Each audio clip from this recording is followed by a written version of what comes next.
Say have fun in your podcast. Say I love you. I love you.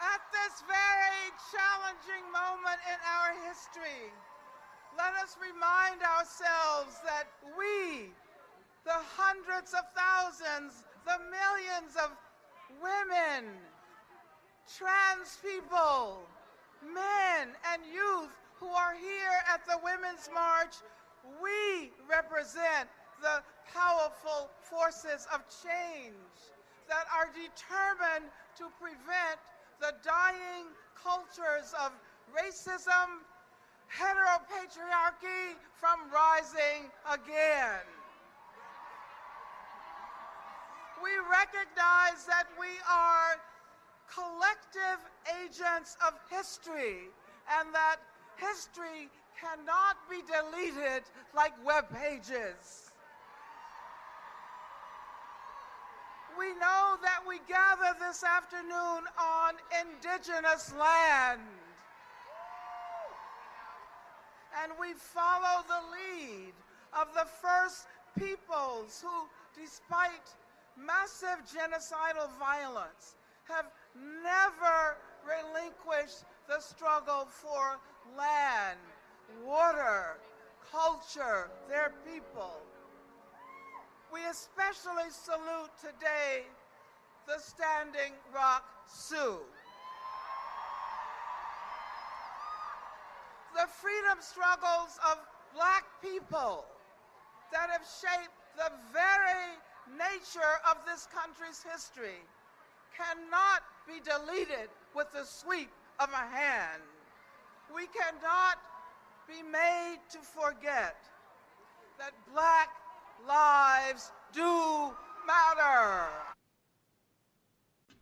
Hey, what's going on, y'all out there? Negro Rockin' Podcast, I-70 Connect. I'm the KC Stork. Woo!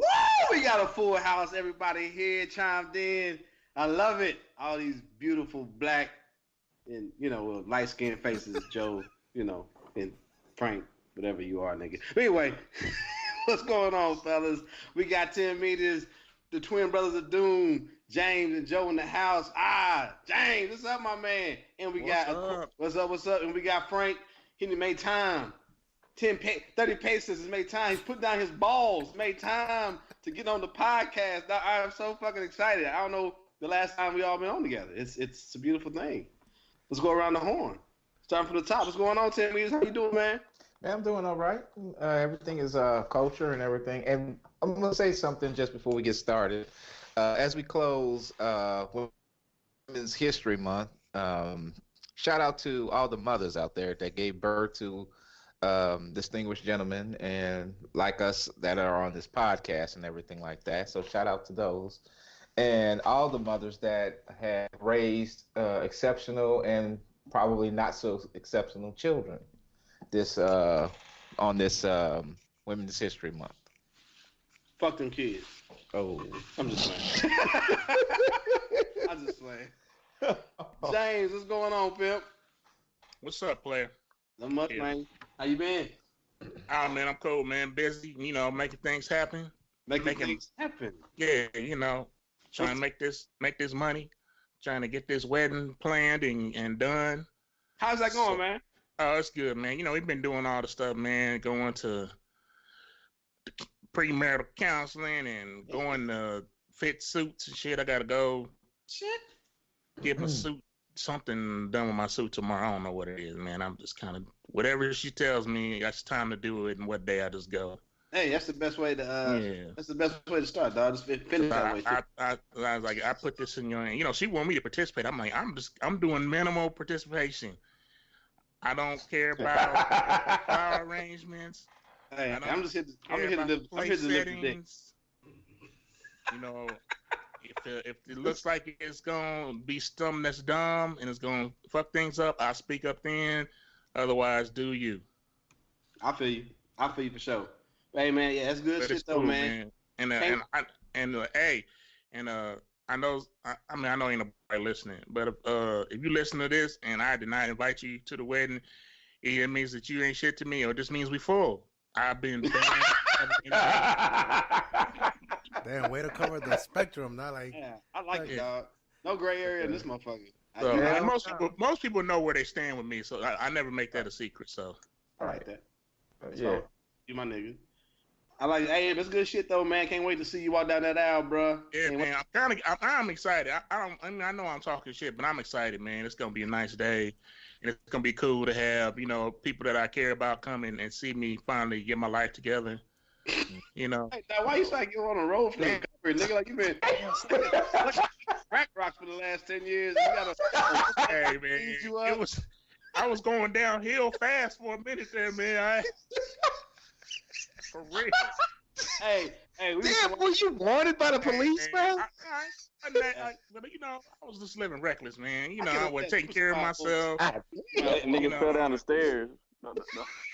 Nigga broke his shit up. Fell down the stairs, man. Fell down the stairs, man. I got a bum spine. Oh man.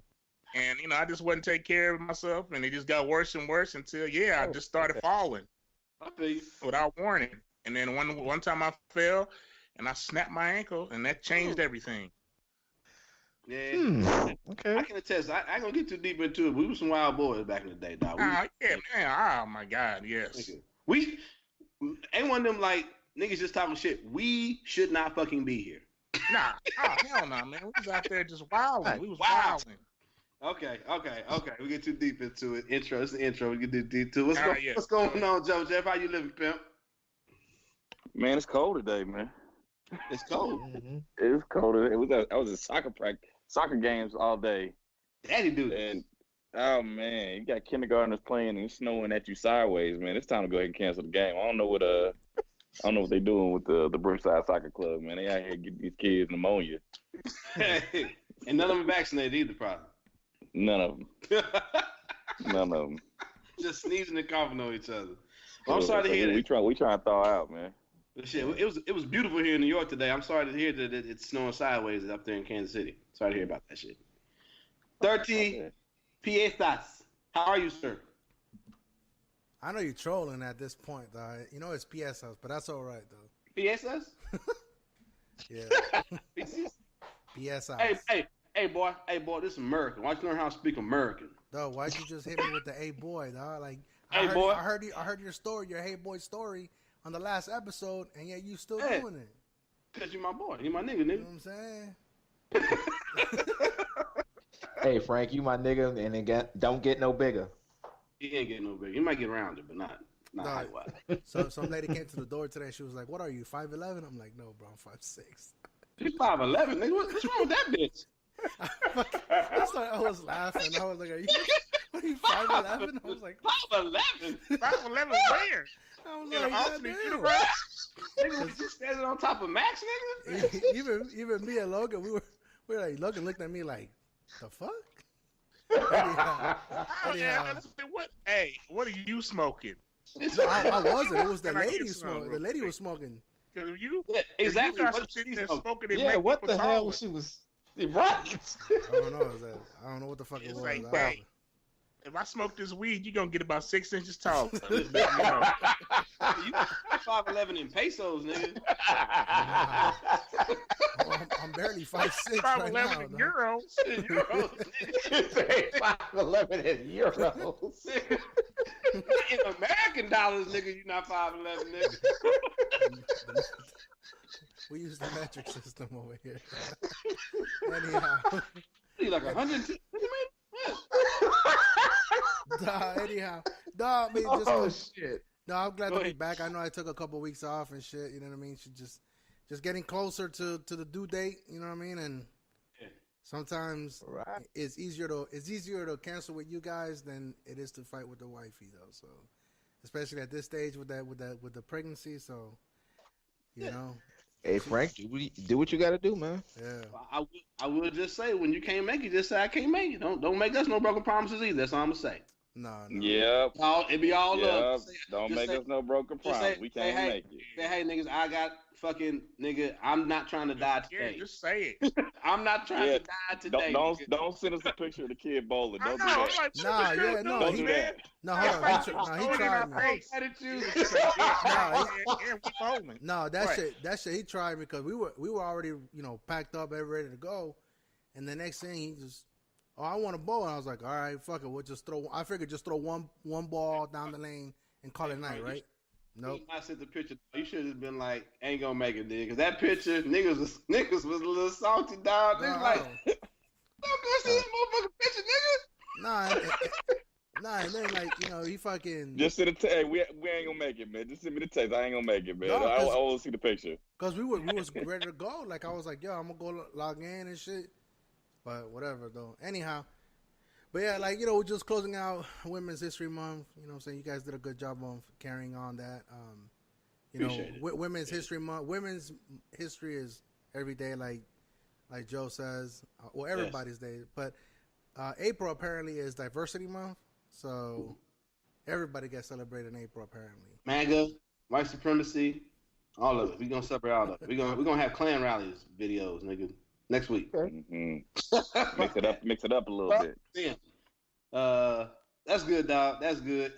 Yeah, you know me, living, working, shit. Out here in New York, man. Went and saw Wicked today. Oh, what's up, Stork? What's going on with you? Oh, Wicked. Had a great time. Got to see a giant statue with a little dick and a giant statue with a fat ass. Was that the Lincoln Center? Where was that at? Columbus Circle, yes. One of the colonizers. We saw some shit at they spot, nigga. So yeah, it was good. Had a fun time. Been having a fun time. That's about it, dog. But yeah, so we opened up with Angela Davis speech, speaking at one of the women's marches they had with when the pink pussy hats and all that shit was popping, all that crazy shit. White feminists, gotta love them. Funniest people on the planet. But I think we want to let a little more play because she ended there on we ended there of course with Black Lives Matter, Brown Lives Matter, all I'm not gonna do all lives matter shit, but people of color lives do matter. Sometimes it's not well known or received here in the United States. But we're gonna let the video play for a little bit more. That somebody else wants to chime in and add a little something else to it before we let it play. Do it. Go ahead. Play it.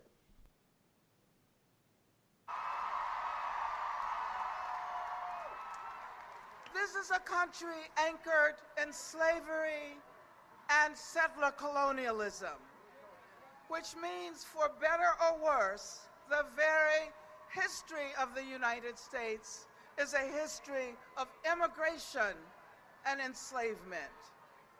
Spreading xenophobia, hurling accusations of murder and rape, and building walls will not erase history. No human being is illegal.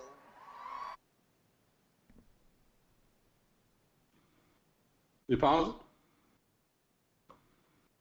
Yeah, Do we want pause? more? Yeah, let's play a little more. My bad. Let's play a little more. The struggle to save the planet, to stop climate change, to guarantee the accessibility of water from the lands of the Standing Rock Sioux to Flint, Michigan, to the West Bank and Gaza. The struggle to save our flora and fauna, to save the air. This is ground zero of the struggle for social justice. This is a women's march, and this women's march represents the promise of feminism as against the pernicious powers of state violence. An inclusive and intersectional feminism. An inclusive and intersectional feminism that calls upon all of us to join the resistance to racism, to Islamophobia, to anti-Semitism, to misogyny, to capitalist exploitation. Yes, we salute the fight for 15. We dedicate ourselves to collective resistance. Resistance to the billionaire mortgage profiteers and gentrifiers.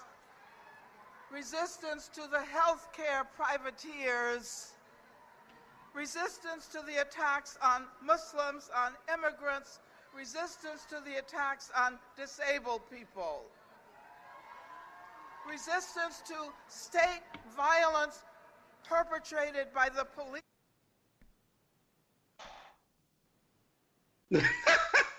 Trying to give you the halt. Nah, good video, good speech. I mean, there's a lot in there. I mean, I ain't gonna front though. I thought you were just raising your fist because you're black, but I don't want to say. Oh, that. I was. You know what I'm I saying? was. I don't know. I know that the stop sign. But I was like, I thought you were getting into the speech and shit. You know what I mean? Nah, I mean, I would have. I gotta get on fully extended. Put that head down, dog. Put that head down. Oh, bad. But yeah, it's a lot there, man. And thank you, Joe, for bringing that speech to the chat group. There's a lot there, and I like the fact that even though it's a women's march, she made it about everything and everyone and how we're all affected. Like it can't just be about women's rights; it has to be about everyone getting there. Getting right, because go ahead. Yeah, she did make it inclusive, not just for just women, but all minority groups such as Black, Black, Hispanic, Islamic, and such, the like. That's right. She made it very inclusive. I ain't gonna lie, them women in the background, like who moving around, not paying attention. I wanted to yell. Could y'all fucking pay attention for a second? She talking to y'all. Yeah. Honestly, they be trying to use Angela Davis and stuff, man. Yeah, I know. That's why I get mad. She's like the last of the Black Panthers, anyone that's not either dead or exiled or in jail. Right. Mm-hmm. So they like, oh, we got look how progressive we are. We have Angela Davis. All I see is them white, and then don't even pay attention when she's talking on stage. All them pink hats just walking around talking to each other. Like, bitch, y'all don't pay attention. Anyway, it's not about. Anyway, I'm always good. It's always good to hear from Sister Angela, though. She's definitely an icon, a legend in the Black Power movement and civil rights period. Yep. Yes. Yep. Indeed. All right. Anybody else? Joe? Yeah. She's been in the news recently because she's from Birmingham originally. And I believe there's a civil rights museum in Birmingham that was offering her a Fresh Ellsworth Award. And basically it was rescinded. And then they decided to give it back to her because I guess she's always been controversial. Correct. And so one of the things she said in the speech she alluded to was, the Gaza Strip and the West Bank and that type of thing. She's been, I think her support of Palestinians ruffles some feathers. Yep. And so I was really kind of surprised to hear her talk about that and then turn around and talk about the anti-Semitism. So I think she's, again, like you said, she's been saying that all peoples, and she went beyond even all peoples to talk about the planet. To discuss about how this is from a couple of years ago, so this is before all that anyway. Right. I'm just saying the topical that she's been in the news recently. Yeah. And of course, it was the white guy on the Civil Rights Council, the Museum Council that spoke up and hated. Mm-hmm. Motherfuckers, dog. Because we know better. Who's not even Jewish, by the way. He wasn't even Jewish. He was just anyway. Well, you can't say that. Any chance to hate on Sister Davis, they're gonna jump at that. Right. Oh yeah, for sure. Of course. So anyway, I like it. Yeah, everybody covered it beautifully. I mean, she's always been out, never been one to bite her tongue, and I love her for it. That's right. Yeah, love it. So moving on. You got it, Frank? We moving on to what is that? What is happening? No, well, before the, can you hear what happened? It was a little boop. Somebody got some chiming or something. Go ahead. No. Before we move to the fuckery for tonight's or today's episode, just want to continue that vibe, though, like that women's. We hold them to a higher standard and all that stuff. And being Women's Month, I don't know if anybody had a chance to catch Captain Marvel since it came out, or if they have anything they want to add about that. Especially It's a good movie. Yeah, I thought it was a very good movie, actually. Yeah, I'm all about Goose the cat though. That's my homie. Yeah. That's not a cat. Flirting, whatever Goose is, I'm down with it.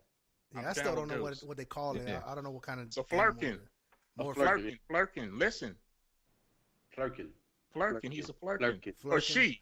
It's a she, I think. Yeah. Okay. I just but it's just funny, man. Like how, is it one of the best Marvel movies that's been out in the MCU? Of course not. But there are worse ones out there too, though, in my opinion. Yeah. And the fact that nerds getting their feelings get all hot just because there's a vagina in the lead, I'm like, nigga, it's a good movie. It's a comic book movie. That's not the only reason. That's not the main reason that they tried to sink it, though. Brie Larson, who's playing Captain Marvel, she made a statement that she noticed that all her pressers that it's nothing but white guys out there, and it'd be nice if there was other people interviewing her or at these press conferences and just a room full of white guys. When I say nerds, usually I mean white guys. So she's no. I'm saying that's why they were pissed. Yeah. But they were pissed too about that.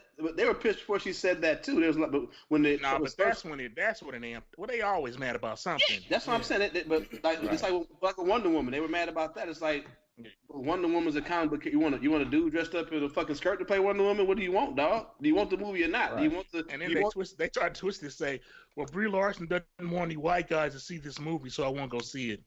Well, yeah, of course. That ain't what she said. Of course. Y'all know that's not what she said. It's not what she said. It's like it's typical bullshit though. But it's that same thing as like anything that pushes away or doesn't give role or doesn't give homage to the white male majority. Yeah, they want everything. They want everything. Like like motherfuckers. I mean, so we talking about movies. Kind of got on the motherfuckers mad because Jordan Peele said, I'm gonna be having black leads in my movies. I'm sorry. They mad about him saying that shit. Wow. It's like, but you didn't want us. You don't want to make movies for us. You don't want us to make these movies. But now niggas making movies that are good. You mad because you ain't in them? Like, whatever. That's not the point though. Captain Marvel was a good movie. My bad. Yeah, Captain Marvel was cool. I enjoyed it. It was cool. I look forward to seeing what she does going forward. I think even though they gonna have to tone her down because once she hits that nigga, that turbo mode, boy, Well, that's what I was gonna say. I thought, yeah, because you guys stayed at the end too, for that talking about at the end. Yeah, because people still fucking leave early. I'm like, I want to just for Marvel movies. No, it's time to sit there. But I just want to throw shit at them. Like, what the fuck are you guys doing anyhow? Yeah, so save money.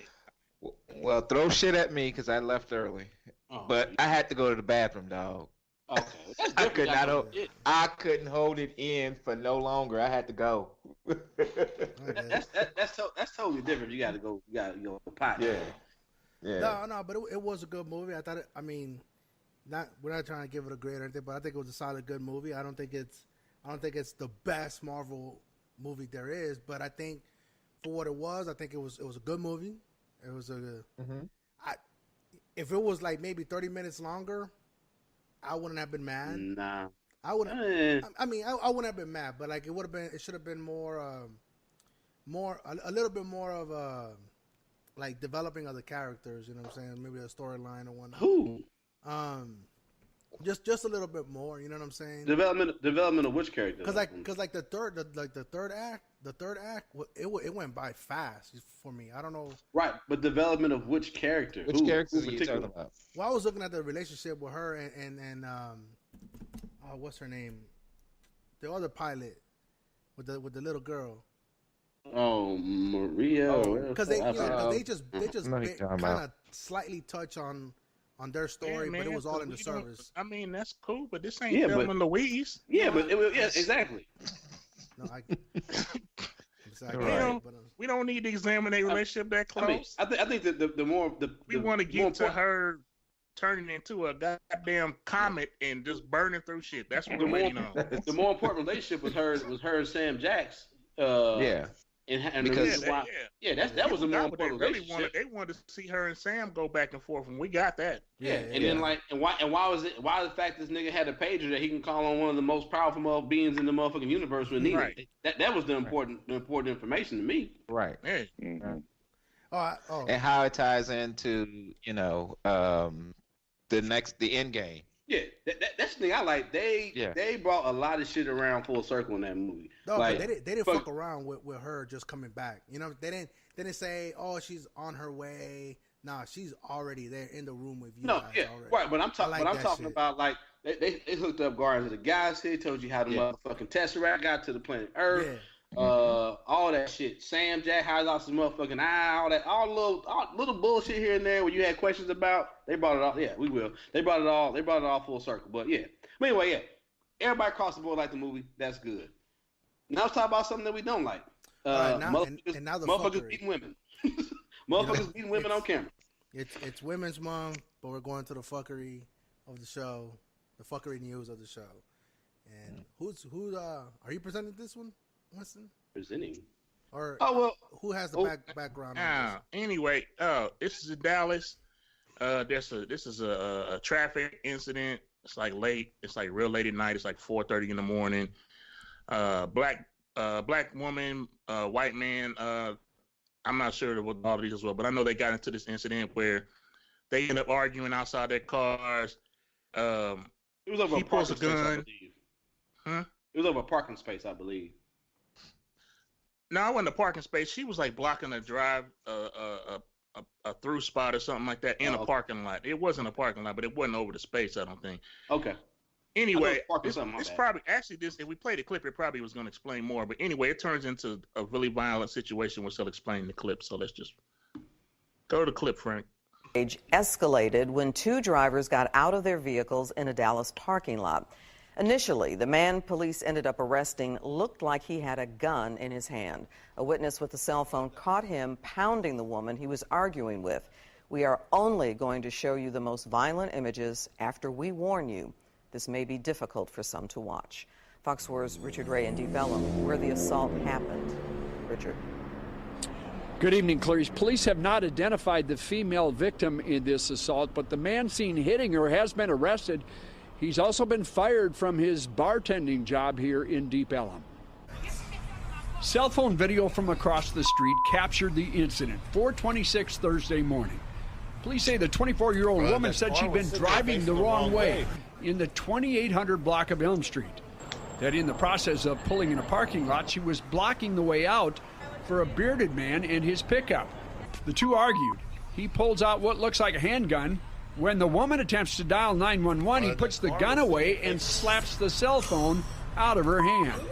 She strikes him, and then he punches her 5 times in the head before kicking the phone away. Police identify the man as 30-year-old Austin Shuffield. He's been charged with assault, causes bodily injury, interfering with emergency personnel, and public intoxication. I mean, I'm here every night. Morgan is a woman who works down the street. I thought it was really awful to watch, but I work down here. I'm here all the time. I never really see anything like that. It seems like more of an isolated personal incident than anything that reflects the neighborhood. If you're out at 4:30, it's nothing but trouble. Malia and Jean Lark are also Deep Ellum regulars. They believe the attack is not a reflection of the Deep Ellum neighborhood.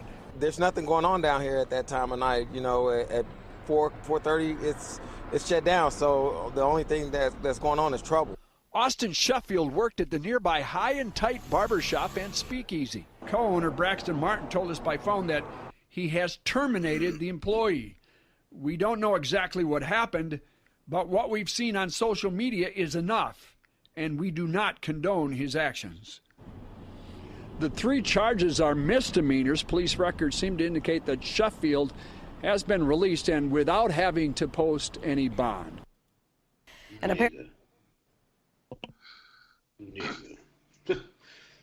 hey man, fuck them people. Yeah, basically said she shouldn't have been out at 4:30 in the morning. She just... Right. Yeah, that was very problematic. The statements that they made. Nigga, we don't give a shit if she was cruising around the neighborhood at 4:30 in the morning. That is not the fucking issue. The issue is this white, big, fat, greasy, 12 sandwich eating motherfucker beating her in the face is the issue. I mean, he was taking shots like it was a UFC match or something, man. He wasn't like. Yeah, I know. He was really trying to hurt her, you know, and he did. Right. Yeah. So I mean, that nigga's fucked up. That even with that video, they arrested this man. Even with the video, I mean, he was brandishing a weapon. No, it's obvious. No, you can see the weapon in the video. It's not. Yeah. So he gets released on. Nigga, I had to post bond, nigga, for a fucking speeding ticket. I didn't pay a year ago. I didn't know about. I forgot about it because I got it while I was on leave from deployment. Came back, got pulled over. Like, oh, I was like, nigga, shit, this happened when I was on leave. Nigga, I still had to pay $100 to get out of jail, nigga. And that's for a speed ticket. But this motherfucker brandished a damn gun while intoxicated and still get out on and still released. It's just crazy, bro. It's just crazy. Oh, right there, he's cocking back too, right there. Yeah. On the video. I mean, we ain't gotta. Yeah, it's obvious. You see the video, you can see that it's a violent act of a coward, and you know, apparently it's been found out that he has like neo-Nazi ties and that sort of thing. Yep. He was when he did have to appear in court, they upped his charges. All his charges are felony charges now. Good. Assault, brandishing a weapon, a couple other things, and he ended up having to actually pay a bond too, if I remember correctly. But and then of course, I mean, we know niggas that do this too, but you see it a lot more, especially when his case is this prominent. The cleanup job he did, dog. Oh yeah. He appeared in court. Was that yesterday? I think. Right. Because before he had the big, shaggy, dirty-looking beard, he shaved all that off and tried to look as clean cut as possible. You know, like motherfuckers do when they try to go to court. You know, of course, try to look good in front of the judge. But the proof is in the pudding. You know, the video's out there. Now I do have an issue. These cats that are making these videos that don't just stand there and watch these, like with the older lady. Last week we were talking about this train before you got on. Right, standing there and watching this shit, and they talking about, hey, chill out, man. What, man? I heard multiple voices in the background of this. They should have all ran over there and beat the brakes off, dude. All went over there. I mean, we talked about it earlier. I think there was I think one of the people recording, it doesn't matter. Somebody was saying it was like a family member. That's how the whole issue. That's how the family is saying how it started, the whole issue. No excuse. They're saying that the old woman said something to his daughter that was sitting down to him. And like me and Joe talked about, there's nothing no elderly woman can say to me that's going to make me fucking kick her in the face. Unless, like we said, it's Captain Marvel, nigga, and I think she a fucking shapeshifter. Right, exactly. That's it, nigga. The fate and she's a Skrull. Nigga, the Skrull, nigga. The fate of the planet relies on me kicking this woman in the face. That's the only way that's going to happen, dog. Yeah. No doubt. So that shit that this lady, and I get it. I think there's a certain level of fear there, but there's also a certain level of enjoyment and want to put these videos on. I think it's 50-50 down the line on social media. Yeah, on social media, because like you don't know. But I know it's been times like when of course we was drunk to half the time too. We used to go out back in the day and niggas with the little spot we used to go to karaoke. There's a couple times we broke up fights that we had no issue trying to break up the fight. But it's like, this is our spot. We don't want to see the police come. Y'all niggas stop fighting, have a drink. And it's like, why you got your hands on? I need you to stop fighting, dog. So, you know. You remember at Bullfrogs over here? Like, niggas, huh? You remember at Bullfrogs, me, you, Chris, and I think Niehaus was there. And then like two females started fighting and shit with high heels. All we did was just grab the drinks and move them over. It happened so fast though, dog. Like it was like, but we didn't record it. I was just like, I was like, there's two bitches fighting, and next thing I know, a high heel came out of nowhere. And somebody got hit in the head with it. I was like, oh, that's bad. Let's move out the way, dog. And all we did was just move like literally to the next table over. But that was two women fighting. I mean. That's a fair fight. I never stood around and watch a dude fucking hit another woman. This is not a fight. This is an assault. Mm-hmm. Yeah. You know, a fight is when two evenly matched people, you know, have a skirmish. That's one thing. This is a grown ass man attacking a female with like harsh, vicious, you know, trying to really hurt her. You know. Right. And even in high school, I done been places where, even in high school, where niggas knuckle up and you see a nigga get knocked out and then go in and get them killing death blows. I done been in places like, you know, hey nigga, stop, nigga, he done. Right. You know, the fight's over, nigga. This nigga on the ground sleeping. I'm not about to let you kick this nigga to death, and now I gotta explain why I let you kick this nigga to death. Right. Yeah. So I mean, I didn't pull niggas off people, but I never, whether it be family members, motherfucker I don't know. Just sit around watching nigga just fucking beat a woman. All right. Mm-mm. Yeah, like I don't know about how I feel about, you know, if I'm on a subway and I see some crazy shit go down. You don't know what these people are packing. Yes, that's the other side of it. I did say yeah. That's the other side of it. But I mean, you know, I saw some stuff in my classroom this week. Like you said, normally look, my job is not to put my hands on these kids. Matter of fact, I get in trouble if I put my hands on these kids. Yep. So if a fight break out, I usually pick up the phone. I'll casually stroll over to the phone and call security. They come get these niggas. Eh? Come get these niggas acting up. Come get them. They had it again. Hey, I got two girls. If it's two girls, look. Hey, I'm gonna let that go for a second because I don't want to get scratched up, none of all that. So I let that go. Right. But this week, man, like on Wednesday and Thursday, there's a couple that had broke up, and so this dude, I really, you know, I'm not gonna name no names, but I really don't like this kid anyway. And well, you know, this is the type of dude he is. You know what I'm saying? Right. So he has no respect for himself. He has no respect for his environment. He has no respect for, you know, what people are doing. No authority. Right. So it's you know, dudes like this need to be dealt with swiftly, you know, because they're gonna grow up to be jerks like this guy. Yep. So this girl was in the hallway, and you know they had broken up, and I guess he still wanted her attention, and she wouldn't give it to him. So he pulls her over on the side of the hallway and starts choking her. What? Wow. Yeah.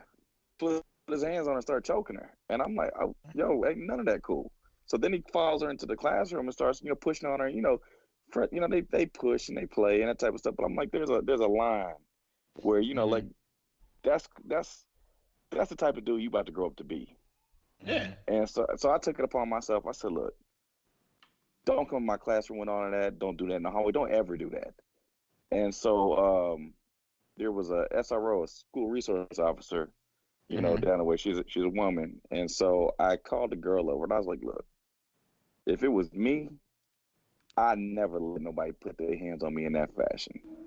You definitely shouldn't do that. So I called the officer over and I said, so as a woman, how would you feel if, hypothetically speaking, a boy would, you know, come up here and choke you and then start pushing and beating on you? You know what I'm saying? I wouldn't like that at all. I'd feel very offended. I said, well, as a law enforcement official, how would you feel about that shit? We lock up people for that. And so that's what happened one day. When he came to my class later, I stopped her in the hallway. I told him, dude, ain't none of that cool. You need to stop that. The very next day, they come in the classroom and he got some of hers, and she wants it back, and that type of thing. So she pushes him far enough to where she stepped back. She like, I've had enough. She stepped back. She slapped him. This dude did exactly like that man in the video did, and started giving her the 2-piece, man. So I had to jump in the middle of that thing, and I look. Hey man, like I said, I normally don't step in the middle of these things. I closed my eyes because I knew I was about to catch one. Hey, but you did the right thing though, dog. You did the right you thing did. though, nigga. I knew I was about to catch one. Luckily, I didn't. But I think like a cousin or something. While my eyes were closed, I heard the second hand. A cousin or something of the girl jumped in and gave one in the eye on the way out the door. You know what I'm saying? So I mean, I don't know. I think we got to teach these kids earlier, man, because this is people growing up thinking it's okay to put their hands on women. And like, dude, if she man enough to put her hands on a man, she man enough to get hit with it. No, man. Yeah, but it's a lot of niggas out there. It's like that Ray Rice shit, dog. Like, remember? But like in the video, she was in his face and she pushed him. I'm like, yeah, but also in the video it came out that this nigga cussed her out and spit on her, fucking on the casino floor and all kind of shit, dog. But it didn't even fucking matter, dog. This nigga, niggas who say that shit, dog. He is a fucking football player. She's a small woman, dog. Dog, Come on, man. Damn, I won't say to this day, but to this day, like me and the twins and Zakia's mom, like back when we was we was off and on whatever the fuck, and had been out real late, came home drunk and shit. She was mad at me. This is when she was pregnant with the twins, right? Mm-hmm. It's like, where you been? This, and that. I know you been out, fuck, blah, blah, blah. Nigga slapped the shit out of me, dog. And reaction, dog. I fucking just grabbed her neck, dog, and then I just let her go, nigga. And that's the only time I ever put my hands on a woman, dog. And to this day, dog, I still feel like shit about that, dog. I still sometimes I look at her and like it'll come up and I was like, and she'll say sorry too. Like, I should never touch you. I said, yeah, but you were pregnant. Even if you wasn't pregnant, I shouldn't be putting my fucking hands on you like that. I could have fucking killed you. I could have put you through a fucking wall. That's back when a nigga was like young, fucking strong as fuck. Nigga, I could have fucking done some damage. But also that day, though, I realized we can't be together. Right. Yeah. I realized something. Right. Like, we probably shouldn't be together because you take a nigga there. But like for niggas to do that and cop please and be like, oh, but she touched me, she put her hands on me. Nigga, walk the fuck away. Leave, nigga. You talk all that shit, but she trying to control me, trying to take my freedom. Just walk away, nigga. Go away. So the freedom to leave. I'm telling you, that shit is selective because if I'm gonna exaggerate some shit. But like if somebody if Mike Tyson hit you in the face, I bet you think about that shit before you. Hey, it's something like that. It's like that. Go for bad. That scene from Tombstone. Like that scene from Tombstone, nigga. You gonna just sit there and bleed? Right. you gonna pull that pistol and let it smoke, nigga? Right. Don't just act like anytime somebody put their hands on you, you just ready to go for bad because you ain't. No, but nigga, you can that she can't hurt you, so you like, she can't hurt me, so I can do what I want. It hurt me, and also it's a control mechanism. Instead of talking it out, and 9 times out of 10, it's niggas. She shouldn't be hitting you, but you probably done did some stupid shit that made her mad. So now her communication didn't fail. And now you like, well, fuck you then, bitch. I'm about to go all the way out, and then be like, well, it's your fault. You shouldn't have pushed me or slapped me. Yeah, nigga, now she got 2 black eyes, nigga, and a busted lip. What the fuck is that? You setting yourself up for going to jail, dog. Come on. Even wasn't no jail, dog. It ain't because we all know it don't even matter. Jail don't even matter, man. Even if you wasn't gonna go to jail for it. That's out there. Yeah. I know. I mean, Ray Rice. The reason why that nigga, because that shit was on camera. That ain't the first time he didn't hit his wife, nigga. You don't hit a woman like that, nigga, in public. Because he didn't even hesitate. Nigga, no. And then to drag her, like, if that was the first time you hit her and go like, oh shit, what have I done? That nigga just picked her up, nigga, bitch, get up, let's go. Yeah, and dragging her through the hotel lobby or whatever that was. So I'm like, dragging her on the ground. I'm like, God damn. A bag of trash. Because that's what he thinks of it. I was like, what the fuck? But see, what's the psychology? What's the pathology of women who stay with dudes who do stuff like that? Because we talked about that last week with Hill, Tyreek Hill. Well, I know like it's fear. And we don't know what happened there. You know what I'm saying? We don't. I don't want to draw no conclusions. We don't have no. But I'm saying in those particular situations. So for instance, like the kid I was talking to, I was like, I was going to write him up for the first incident. And she was like, "No, don't do it." Next time if you do it, then you can, but don't do it this time. So I'm trying to understand why you would allow people, a man to disrespect you in that manner, right? And then continue to be with him. But at that age group, though, I mean, from what I've seen when we dealt with, he's like, working at the behavioral health shit. Like some of it's fear. Some of it is you don't want to be the kid because, like, I'm sure he might be a little popular, maybe have a little pull. I was gonna be the one. It was gonna be me. I was gonna take that. Yeah, I did it. Who you? You know what I'm saying? I was going to go ahead and make sure that got reported. You know what I'm saying? Yeah. Right.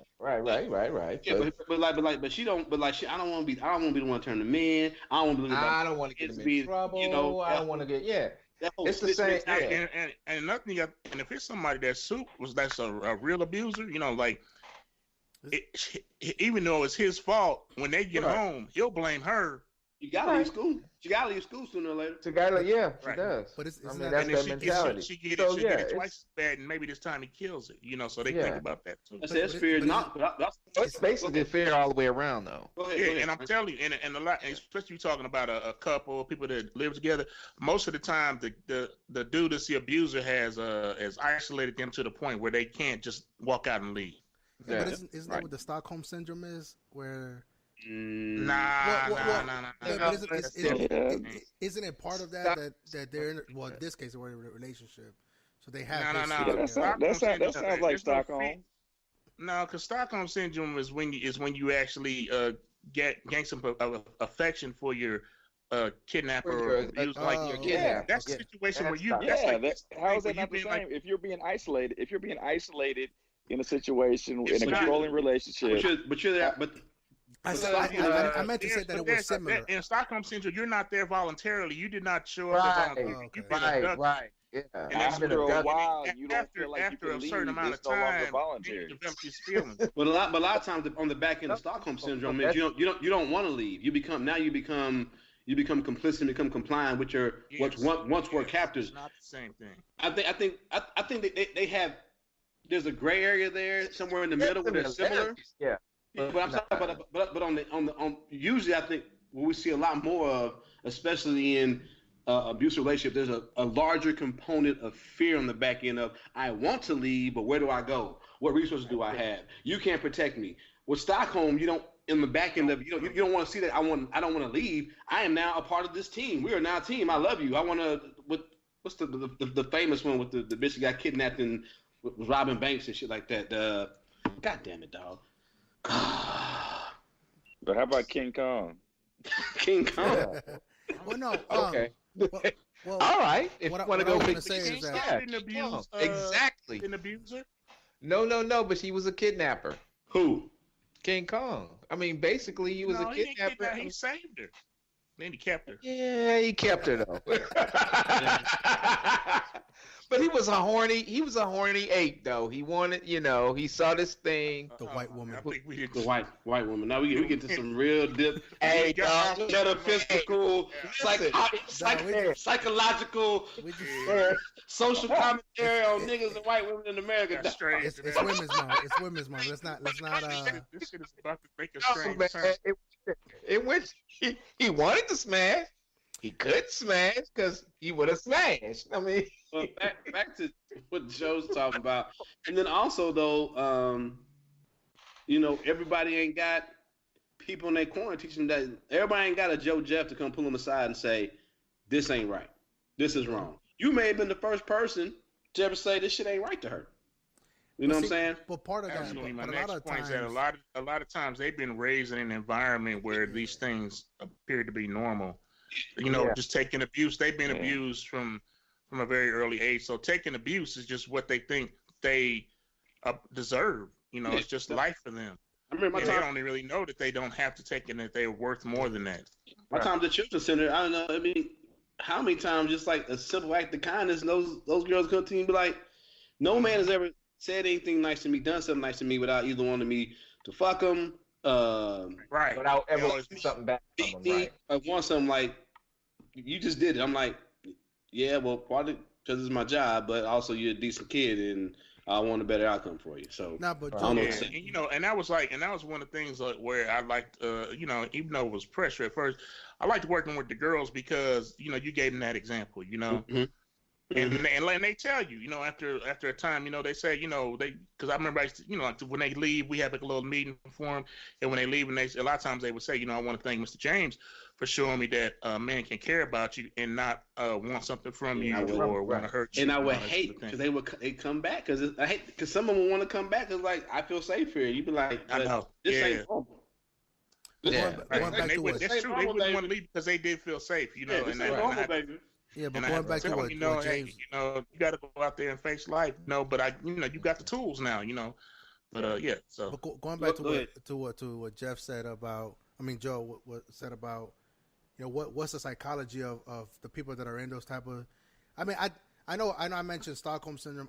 I wanted to say it's not like it, but it's similar in the sense that the characteristics of like the abuser, the victims of abuse, they feel that certain way. I mean, because I know my mom, she was in that type of relationship. You know what I'm saying? At one point, and you know, I was like, "Yo, why are you there?" You know what I'm saying? Like, get out of that shit. Like, you don't need to be that shit. But to her, I mean, in her age at that time, you know, she knew what right and wrong were, but she just for her it was the companionship, and I couldn't break her off of that. You know what I mean?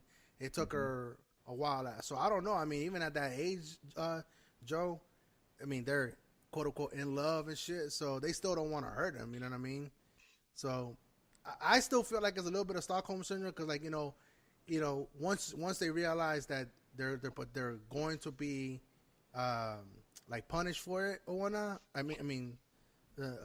Like in right, but there's also the fear of greater retribution if they leave. True. Yeah. So it's like, I'm gonna get a beating tonight, but I might get killed if I try to leave this nigga. Yeah, that's why they have places like Rosebrooks and what's the other one? Shit. Hope House. Hope House. Yeah. They had one. They had one in Raleigh where it was like places where, and they don't, you know, disclose who's there and all that sort of thing for a reason because these cats do come and find these women and kill them. Yeah. After they've left, that is a reality. So I mean, like I said,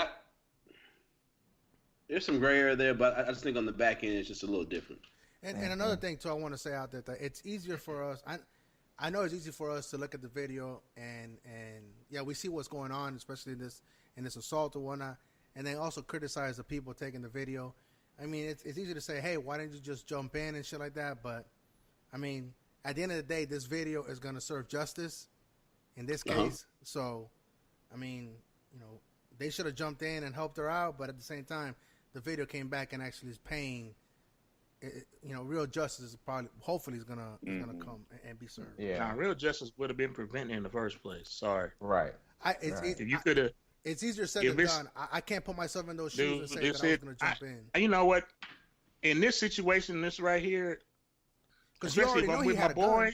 You already know he had a gun, and you don't have none. It won't be the first time I done had a gun pointed at me. Yeah, I was there for one time. Right, exactly.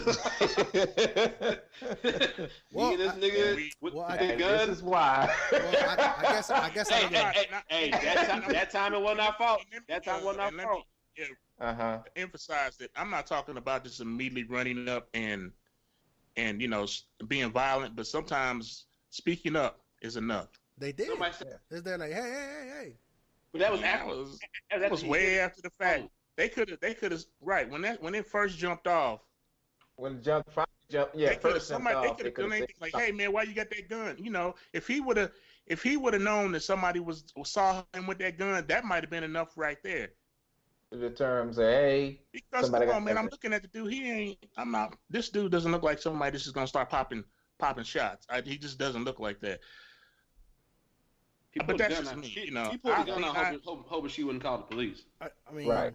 Yeah, I know the right thing. The right thing for us to say is like, "Hey, we would have stepped in," but the reality is, I don't know if I would have. I'm about the five of us here. I'm strictly speaking for myself when I say that. So. But that's fine. But then you know what? I probably stepped in some times when I shouldn't have. But you know what? I feel like it was the right thing to do, so I did it. But we don't know if they're next to somebody calling the police. But I'm saying, why this person on the phone calling the fucking police? And there's a guy here with a gun, fucking beating the shit out of some woman. Right. I'm sure somebody did. They're not doing that either. Exactly. I'm sure somebody did, but the person on this video, I mean, like we have all said, man, it's just this new culture of some of it's fear and some of it's like the push of social media, and niggas want to world star and white dudes want to get on there and talk their shit and make everybody feel some kind of way on video, and it's just getting to the point where we're not even being human to each other anymore. We just looking at each other through a fucking lens trying to capture a moment. Mm-hmm. Well, I don't know. I mean, I think to call the police in that moment or to shoot the video, people need to know that cameras are everywhere. You can do both. Every time you act up at the same time. Yeah, on my phone, you can be on the phone with somebody while shooting a video. Yep. Mm-hmm. I hear what you're saying. I'm saying to you, it'd be probably difficult. So I'm suggesting to you, if you had to choose between the two, you can capture the video and then call right after it, because they're not gonna make it there in time to stop the fight. Now, if you want to call, I feel you. The medic in me always thinks life and limb first, and I'm calling the police first. Yeah, I feel that. I mean, no, but you make a valid point though. Without this video, this nigga, even with the video, this nigga walked out of jail without paying shit. With no video, ain't nothing happening. So now he got federal charges. He's facing federal charges. That's what I'm saying. You make a good point. I'm saying without the video. And I'm not saying that there shouldn't be a video either. I'm just like I said, it sounds like there's more than one person here. So, you know, more than one task can be accomplished.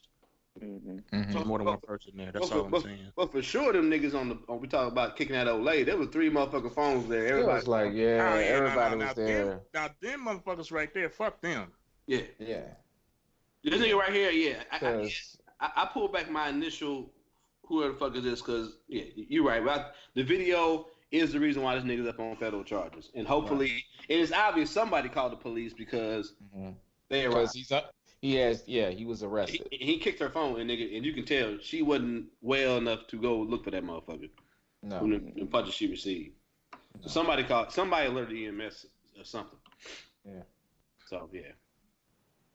So the best thing to do is travel in buddy pairs. One nigga film, other nigga call the police. Right. Oh, and also, it doesn't matter what fucking time it is too. It doesn't matter what time it is neither. And you just gotta be careful out here anyway, man. You don't never know. Mm-hmm. Man. So especially with these, because this is basically a road rage incident. I mean, I wouldn't even recommend getting out your car. Wait, hold on, but you just said that you. No. I'm talking about. You talk about the victims. Oh, okay. Yeah, I'm talking about like in these. I said you never know what kind of situation you're going to get yourself into. Right. So like I said, with these road rage incidents, I would not even recommend anybody getting out of their car because these things tend to escalate and that sort of thing. And I'm not trying to blame her or anything like that, but I'm just saying like we still got to be smart out here, Well, what do you expect? It's 4:30 in the morning. Well, I mean, that doesn't matter. I know. I'm being facetious. And she's these dressed, dumbasses. I mean, but y'all do bring up a point though. Y'all said that travel in pairs. Mm-hmm. Woman out at 4:30 in the morning. Where's her buddy?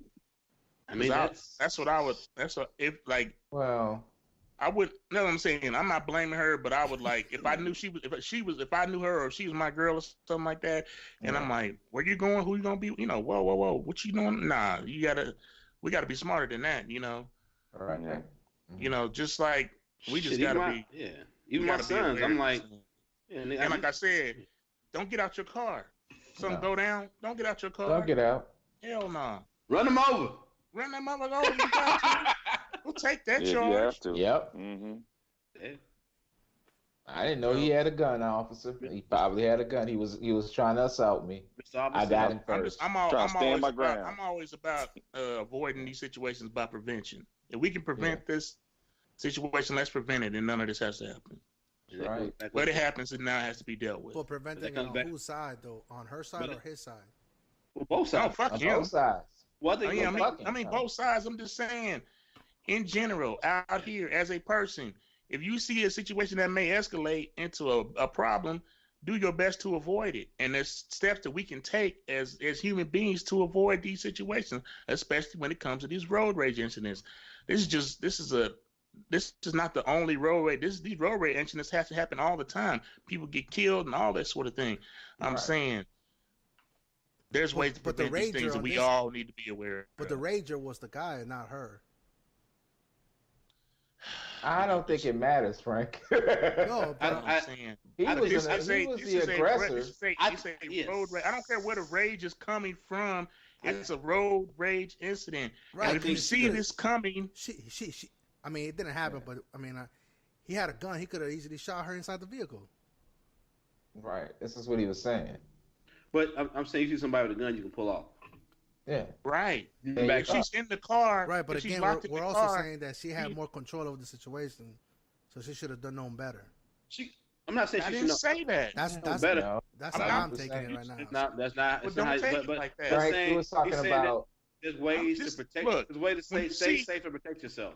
Okay, look, this is adult shit right here. Look, if you see a situation like this and you see how it evolves, your job is not to gawk at it. Your job is to fucking learn from it. Learn from somebody else's mistake, so that you don't make it. Exactly. You know, and I feel bad for this woman and her being a victim, but she should have never got out the car. Right. And I would have told her it would have been avoided if she would have just stayed in the car. Yeah. And I'm not saying it's going to be avoided, but she would have had a much better chance if she stayed in the car. Yeah. Are you guys listening to yourself? Like what you just said, you put it back on her. I'm not putting it on her. No. I'm saying like I'm not putting it. No. No, what you fail to understand, Frank, is it could have been prevented if she would have just. If it would have been a guy, I would say the same thing. Yeah. Even if it was a guy. I'll tell that to you, Frank. But also, with your I'm saying the other 5'11" ass. You see, you know what the problem is? She tried to reach across the aisle. Oh, God damn it! God damn it! That's not funny. See, why are you pulling that shit out your ass, Joe? That's Doug right there. I didn't know that was going to That's a pot shot at Frank. That's what that is. I know. Oh, that's all right. We see where Van Jones is at now. We ain't heard from him since the CPAC. So, you know, whatever. I don't. He doesn't work on CNN still. I don't know. He probably does, but every day. I CNN. That's probably why you ain't heard of him. Right. I don't know what you're saying. Go ahead. I think it's two parts though. I think it's also when we talk about the two parts of rape prevention. When we talk about, and this isn't rape, but we talk about rape prevention. We talk about teaching women to be more aware of their surroundings, safe, things of that nature. Teaching someone to be safe is not victim blaming. Teaching someone to be safe. But that's my whole point. Yeah, but the other side, let's talk about ways to be safe so we can avoid incidents like this. Because she's isolated right here. She ain't got no way out. And the other side of us, what some Joe was alluding to earlier, we talk about the psychology and how this abuse happens on either side of it, but usually from the male side perspective is you have to teach males proper boundaries, how to respect, proper de-escalation, anger management, all these type of skills like that, valuing women, that, rape isn't cool. No, I mean, even though, like I said, once again, this isn't rape, I'm using that as an example as far as like, I know what you're saying. It's a two-way street. You can't just say, we're going to teach, hopefully, this documentary where we just keep teaching men not to rape while not teaching women ways to be proactive and be safe. Right. You gotta have a twofold way.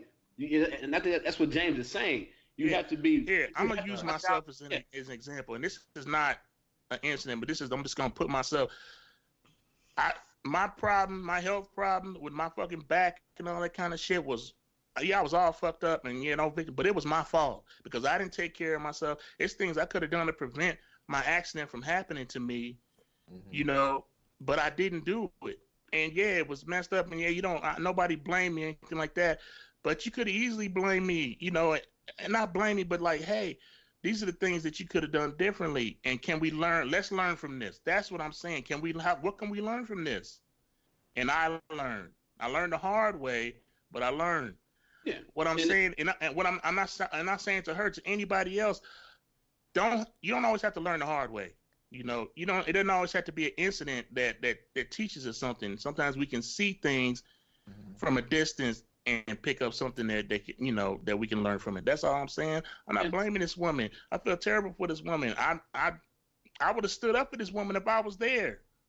So I'm not blaming her for anything. Yeah. And I think hopefully let's look at the overall situation and what can we learn. Yeah, and hopefully we get to a place where people get out of cars, they talk about it, and they go, my bad, I didn't know I was going down a one-way street. Hopefully we get to a world where that's going to happen. But until we get there, you got to have two sides of education. You got to teach motherfuckers that getting out of the car with a gun. That's just dangerous out here. And beating the shit out of women is not good. Yeah. And you also got to tell people where you're surrounded. This dude ain't just there's a bunch of dudes out here like this. Yeah, it's a two-way street to get to that place where women can walk down the street and not be fucked with. Right. And you can't always identify them until they right there in your face and the shit is going down. Yeah. Right. At the end of the day, yeah, it's all on him. I mean, we're gonna leave it at that. He assaulted her, but also, if it was my son, this is my daughter, this is my best friend. If it was my nigga Damon, I'd be like, dog, it's 4 a.m. You out here in some fucking part of town that you don't know about. It's obvious you don't know what the fuck's going on because you're going the wrong way down the fucking street, dog. Nigga, just stay in the vehicle and get out, nigga. Right. Because the thing is, though, you're stuck on the fact it's a woman. If that had been a dude and we saying the same thing, Frank, you would have no problem with us saying a nigga should stay in the car. No. That's what I'm saying. It's like I'm hearing what you guys are saying. Don't get me wrong. I get it. And for the most part, I agree with it. You know what I'm saying? Sometimes, like how James says, I think what James was trying to get to was preventive. What could you do to prevent, especially like after learning, what can we learn from this? That's what I said at the beginning. Yeah. How do we prevent this? And then I'm like, but I'm fucking wrong and shit because I'm trying to help. I don't think you're wrong. I just think that I know I'm not wrong. It was getting to that point that like what I was hearing, it was like if she wouldn't have gotten out of the vehicle, this wouldn't have happened. And now, like, if you want to put if she hadn't gone down to the CPAC, everything would have been cool. Damn. I'll keep doing it. Troll. Oh, that's all right. Troll level. I'll keep doing it too, man. Troll level. Troll level. I don't think. Yeah, I didn't take it as it wouldn't have happened if she didn't get out of the car. I took it as she would have been a lot safer, probably have a better outcome if she didn't get out of the car. Yeah, something bad still could happen. She could have got shot. I don't know. I think that's what That's what I got. That's basically what I got out. What James was saying. But once again, I'm saying if this was a dude, this wouldn't even been a story. Probably wouldn't have. True. Yeah, it wouldn't have. So once again. And even that is some in our society too, to be looked at. This was a dude, a black dude. I mean, man, the opposite of a black dude being not that about white dudes, white supremacists, maybe. But if it's two white dudes out there shooting the fair one get knocked out, it's not a story. Well, that's the difference right there. You just called it a fair one because you be talking about people who are equally matched. You're right. This is an unfair match here, and right. We need to protect our women. We need to protect our women. And we need our women to be more educated in how to protect themselves. I like that. Because we're not always going to be there to protect them 24/7. Right. So how do we? That's what we do. That's what you do with your kids.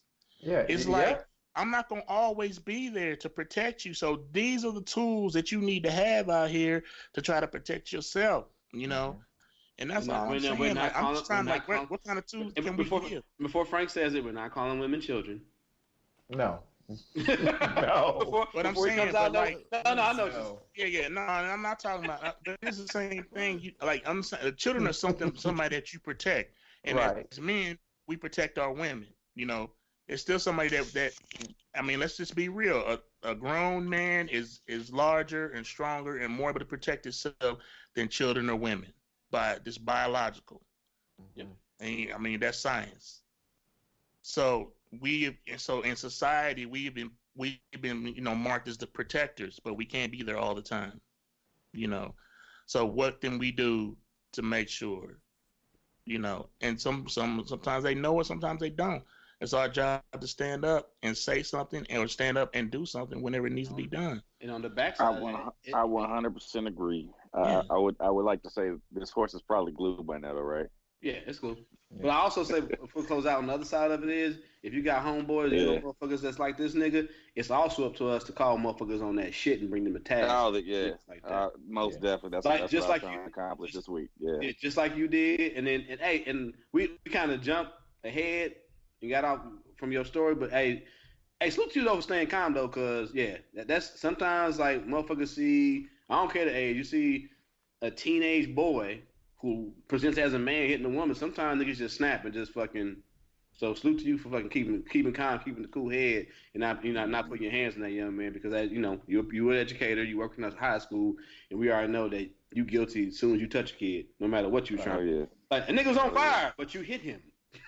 Like, I was trying to put the fire out.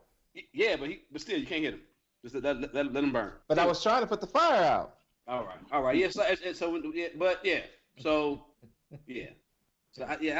think we made it clear where we stand. I think we pretty much all agree this is a further situation. This is all bad, and hopefully, as the justice system, we've seen it throughout the past month and several weeks here. Yeah, hopefully there is some justice, but we know how that goes. What about the inverse, though, man? What's the inverse? The inverse when you ask a woman out and then she slips something in your drink. Oh, you mean like if I pay her for sex and then we then she get in my wallet and take everything and scram.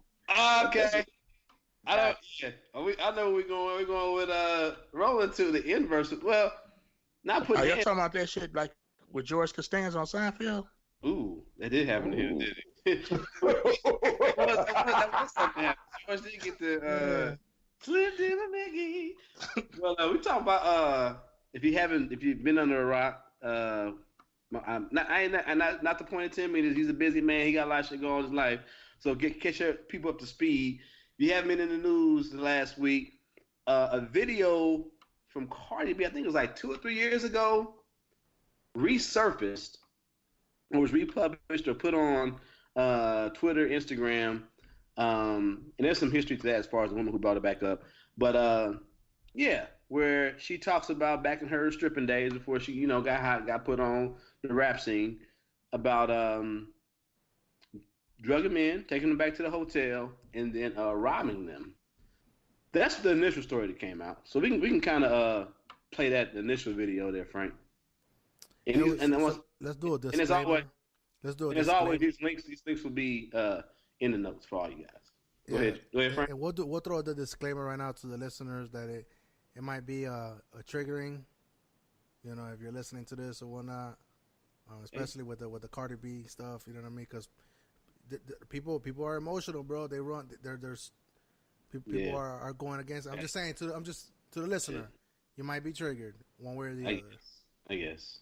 So, here's Cardi B and her Instagram live. Wait a minute, hold on, dog. Pimp. All the shit we didn't talked about, video put on this. This is the first time you didn't put out a trigger warning. The first time I remember. Especially when you ain't watched trigger warning. So hold on. So what happened in your young soldier life? What stripper drugs took your money, nigga? No, you know me. I don't go to strip clubs.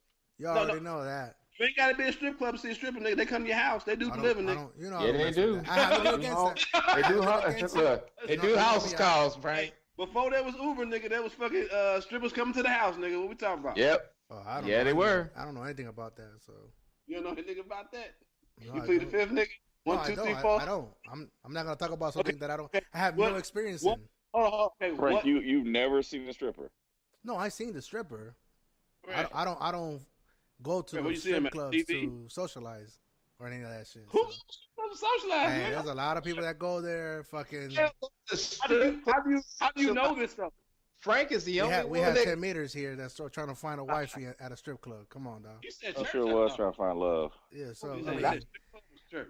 I guess you go find. I mean, hold on. I'm not falling for this fucking smoke screen, Frank. I'm not. I don't know anything about them. Who drugged? Hey, why would if I have no experience with that? You got stuck on the worst. Let me get. What woman drugged you and took your money, nigga? Is that better? Cause you got stuck on the word stripper. No, I've never been drugged by a woman or anybody that's like that. Okay, I'm just saying, cause like I'm just saying, nigga, I ain't putting out trigger warnings. I ain't never put out trigger warnings. All of a sudden, we putting out trigger warnings. I'm putting out trigger warnings because you never know. Somebody listening to us could have been drugged. 89 episodes deep, nigga. We didn't talk about rape. We didn't talk about kids being fucked. We didn't talk about kids being pissed on. We didn't talk about women being beat, men being beat, old bitches being kicked in the face, nigga. And this is the trigger warning show, nigga. So we can't just because episode there's a trigger warning. Just because we're like 80 episodes in, we can't start at one point.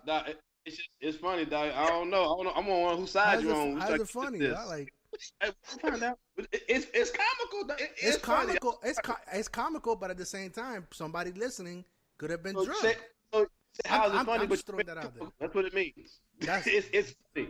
That's what I was just trying to emphasize. That's it. I hope we don't start with the trigger warning shit. I hope we don't. Yeah, I don't want to do that. All right. Well, I mean, if you want to do that, that's fine. Name Wilhelmina Slosby. Hey, Jameters, you don't have to put your. You don't have. Don't move it up. Just talk normal. Okay. Well, you know, this is a cheap mic, so it's coming good. It's coming clear. You good? Yeah. All right, go ahead and play a video. Okay, y'all. Trigger warning. Wait, hold on. I feel that Joe has a pun. He's thinking about it right now. He's about to unleash it. I feel like you better get nominated for the Mad Award, bro. Mad. It's not comical. It's not comical, nigga. No, what how would I be mad about that shit? Her name was Jessica. She told me she loved me, nigga. Her name was Yesenia.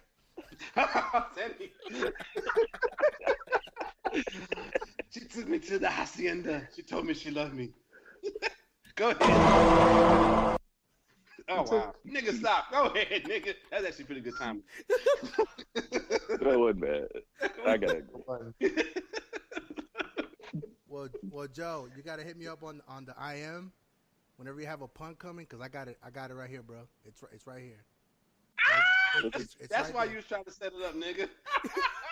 Yeah, he got the sound effects and shit again. No.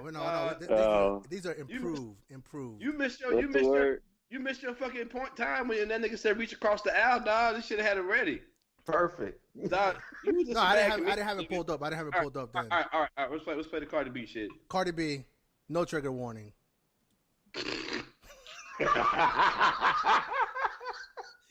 He mad. Let's see. You gotta go to a good studio and you gotta put in that bread. I did it with my money. So for a bitch to say that I don't motherfucking deserve it because I don't put in no fucking work, now that's when I feel like niggas is bugging. Because I did it myself. Niggas must have forgot, my nigga, the shit that I did to motherfucking survive. Like, I had to go straight. I had to go, oh yeah, you wanna fuck me? Yeah, let's go to this hotel. And I drop niggas up and I rob them. That's what I used to do. Nothing was motherfucking handed to me, my nigga. Nothing. So for a bitch to motherfucking say that I don't deserve shit, that's when I know that they fucking bugging. Because they do not fucking know the shit that I have to do. Okay. First of all, can Cardi B, say this in like a living room or something like that? Because the echo is really making her voice sound really shitty. Yeah, it's Instagram Live. It's shitty.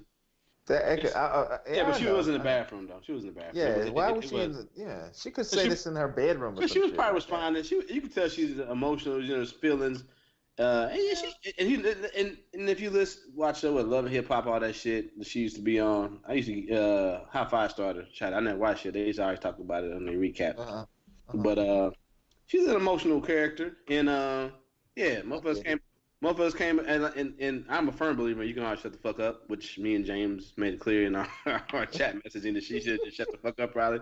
But you can, it's once again, it's 3 years ago. It's like right when she was like she was getting put on. Okay. Right before the fame really hit, like we saw with the last year and a half. Motherfuckers are coming for her saying she don't deserve to get put on. She don't deserve. She ain't did no work. She ain't did this. She ain't struggled with all this other shit. And she got in her feelings. And this was the fuck came of it. Okay. This very overt emotional reaction. Go ahead. No, you go ahead, Pimp. No, what I was gonna say, so because people out there saying that, she don't deserve to be put on and everything like that, what does that have to do with her allegations of drugging motherfuckers and taking them back to the spot and fucking them and shit like that? I don't, because there's another video. Because to me, go ahead. There's another video out there, reportedly, allegedly, where she talks about, and this is where there's inconsistencies, because she talks about that there's a thing of some people said she said she was saying, if I was upset with my boyfriend or whatever, I would drug the nigga. And that was on TMZ. Yeah. So that was like a year or so ago when that came out. That's not even new. I know what I'm saying, but now it's all coming back. Now that it's all coming back, and it's like she didn't say that's what I was doing. She's like, if my boyfriend cheat on me, I'm gonna drug him, and I'm gonna let a tranny, blah blah blah, to him and all that. The thing is, when she's saying something like that, that sounds like something hypothetical. That don't sound like something that will come to fruition. It was hypothetical. Yeah, it was. It don't sound like nothing that'll come to fruition. Love to run with this shit, man. When they get their target on you, and I'm not for real, I don't even like Cardi B. She gets on my nerves personally. But at the same time, I'm not just gonna run with some dumb shit either. Look. But the thing is though, niggas are twisting and turning what she said, trying to say that's what I'm saying. That's what she up to make it mean what they wanted to mean. Say that she. That's what I was about to say. Like they're saying that she said I have. Right. You know what I'm saying? And like even like the memes are saying even the memes with the video, if you just read the words for the meme says rob and rape. But it's obvious in that video that we just fucking, and don't get me wrong, robbery is a crime. Don't get me wrong. But robbery and rape are not the same. And niggas who are equating that shit. They're conflating that shit, and that's bullshit. And now I'm looking at them. But isn't drugging somebody a crime too? Yeah, it is. It is. I'm not saying what's not a crime. We're saying you. Problem is. So wait a minute. Okay, well let's. I'm just asking. All right, so Frank. I'm just asking. Oh no, Frank, you asking. So let's put it to you. So you think Rod's taking somebody's money and raping them is equate? They're on the same level? Say what? Crickets. Do you think that robbery and robbing someone of their money and raping them is the same thing? That's on the same level. They equate. No. Yeah, crickets. Me personally, no. Huh? Me personally, no. And what are we talking about here? No, but the drugging and drugging is I hear what Frank is. Yeah, I'm saying the drugging. I get the. No. Yes, the drug. I'm not. Drugging is always going to be a problem. He has committed a crime. I am on record. That's what I mean. But everything is not equal though. That's what I'm saying. No, I'm not trying to equate it. I'm not trying to equate it, but drugging. But we're saying that's what's being done out in the public sphere. Is that it's being this Wingo gang meme you got? They're trying to equate the two. Right.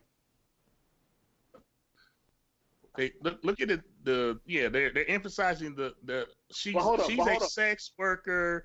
So they're paying her because that's another part of it. They're paying her for sex. No, I'm just you guys were talking about the supposed crime that she hypothetically talked about. Isn't drugging somebody a crime?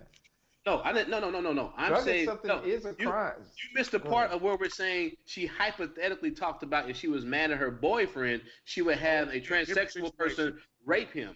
But we've already stated off top that drugging, robbing people is a fucking crime. Yes, it is a crime. But that's what she's admitted to. The problem is niggas are equating robbery to rape. And even in this fucking meme, they conveniently left out the part where Bill Cosby was drugging not only white women, black women, and fucking raping them. Even in this fucking meme, they do that shit. Yeah. Yep. So my problem is niggas who view rape as a property crime. Don't fucking be around any of my family members, my nigga. Mm-hmm. Yes, Cardi, if you not a fan of her. No. But the problem is it goes back to not exactly what we were talking about earlier, how niggas try to, she did this, she did that. I had to beat the shit out of her. Oh, what about Cardi B? She robbed niggas. Right. And then I'm like, and then my next part is how many accusers do we have for Bill Cosby? Well over 30. Yeah, More than that, actually. The one dude that came out recanted his whole statement and said it was a fucking lie. That's what I was gonna get to. You got one guy that kind of said there's no victims here. There are, as we know it. There's no victim. This is her, and she admit to it. But if there's no victim, then what? There's no actual crime right now. Right. Because there was no victim, just like in the Justice Smollett case. There's no victims. So the same thing could be if she raped or whatever, and there's no victims that are right now coming out, then no crime occurred. Well, she already admitted to a crime. No, but it happened 3 years ago. Take people's money. Yeah, she. Okay, I want to clarify. When she was a stripper, she used to rob people. Yeah. I'm not comparing. I want to clarify. I'm not comparing her to Bill Cosby. I'm just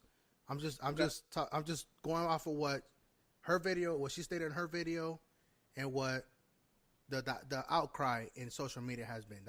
I'm not comparing her to Bill Cosby, and I'm not equating them two. I was just saying, outcry is a false narrative of niggas who. So that's what you guys are talking about then. This is okay. And I want to bring this also to the table. When other rappers talk about how they used to sell dope, how they used to do home invasions, how they done drive-bys. They've been talking about this shit. I'm not just talking about the songs, interviews and all that, bragging on, talking shit. How come nobody's getting upset about that? Those are crimes, aren't they?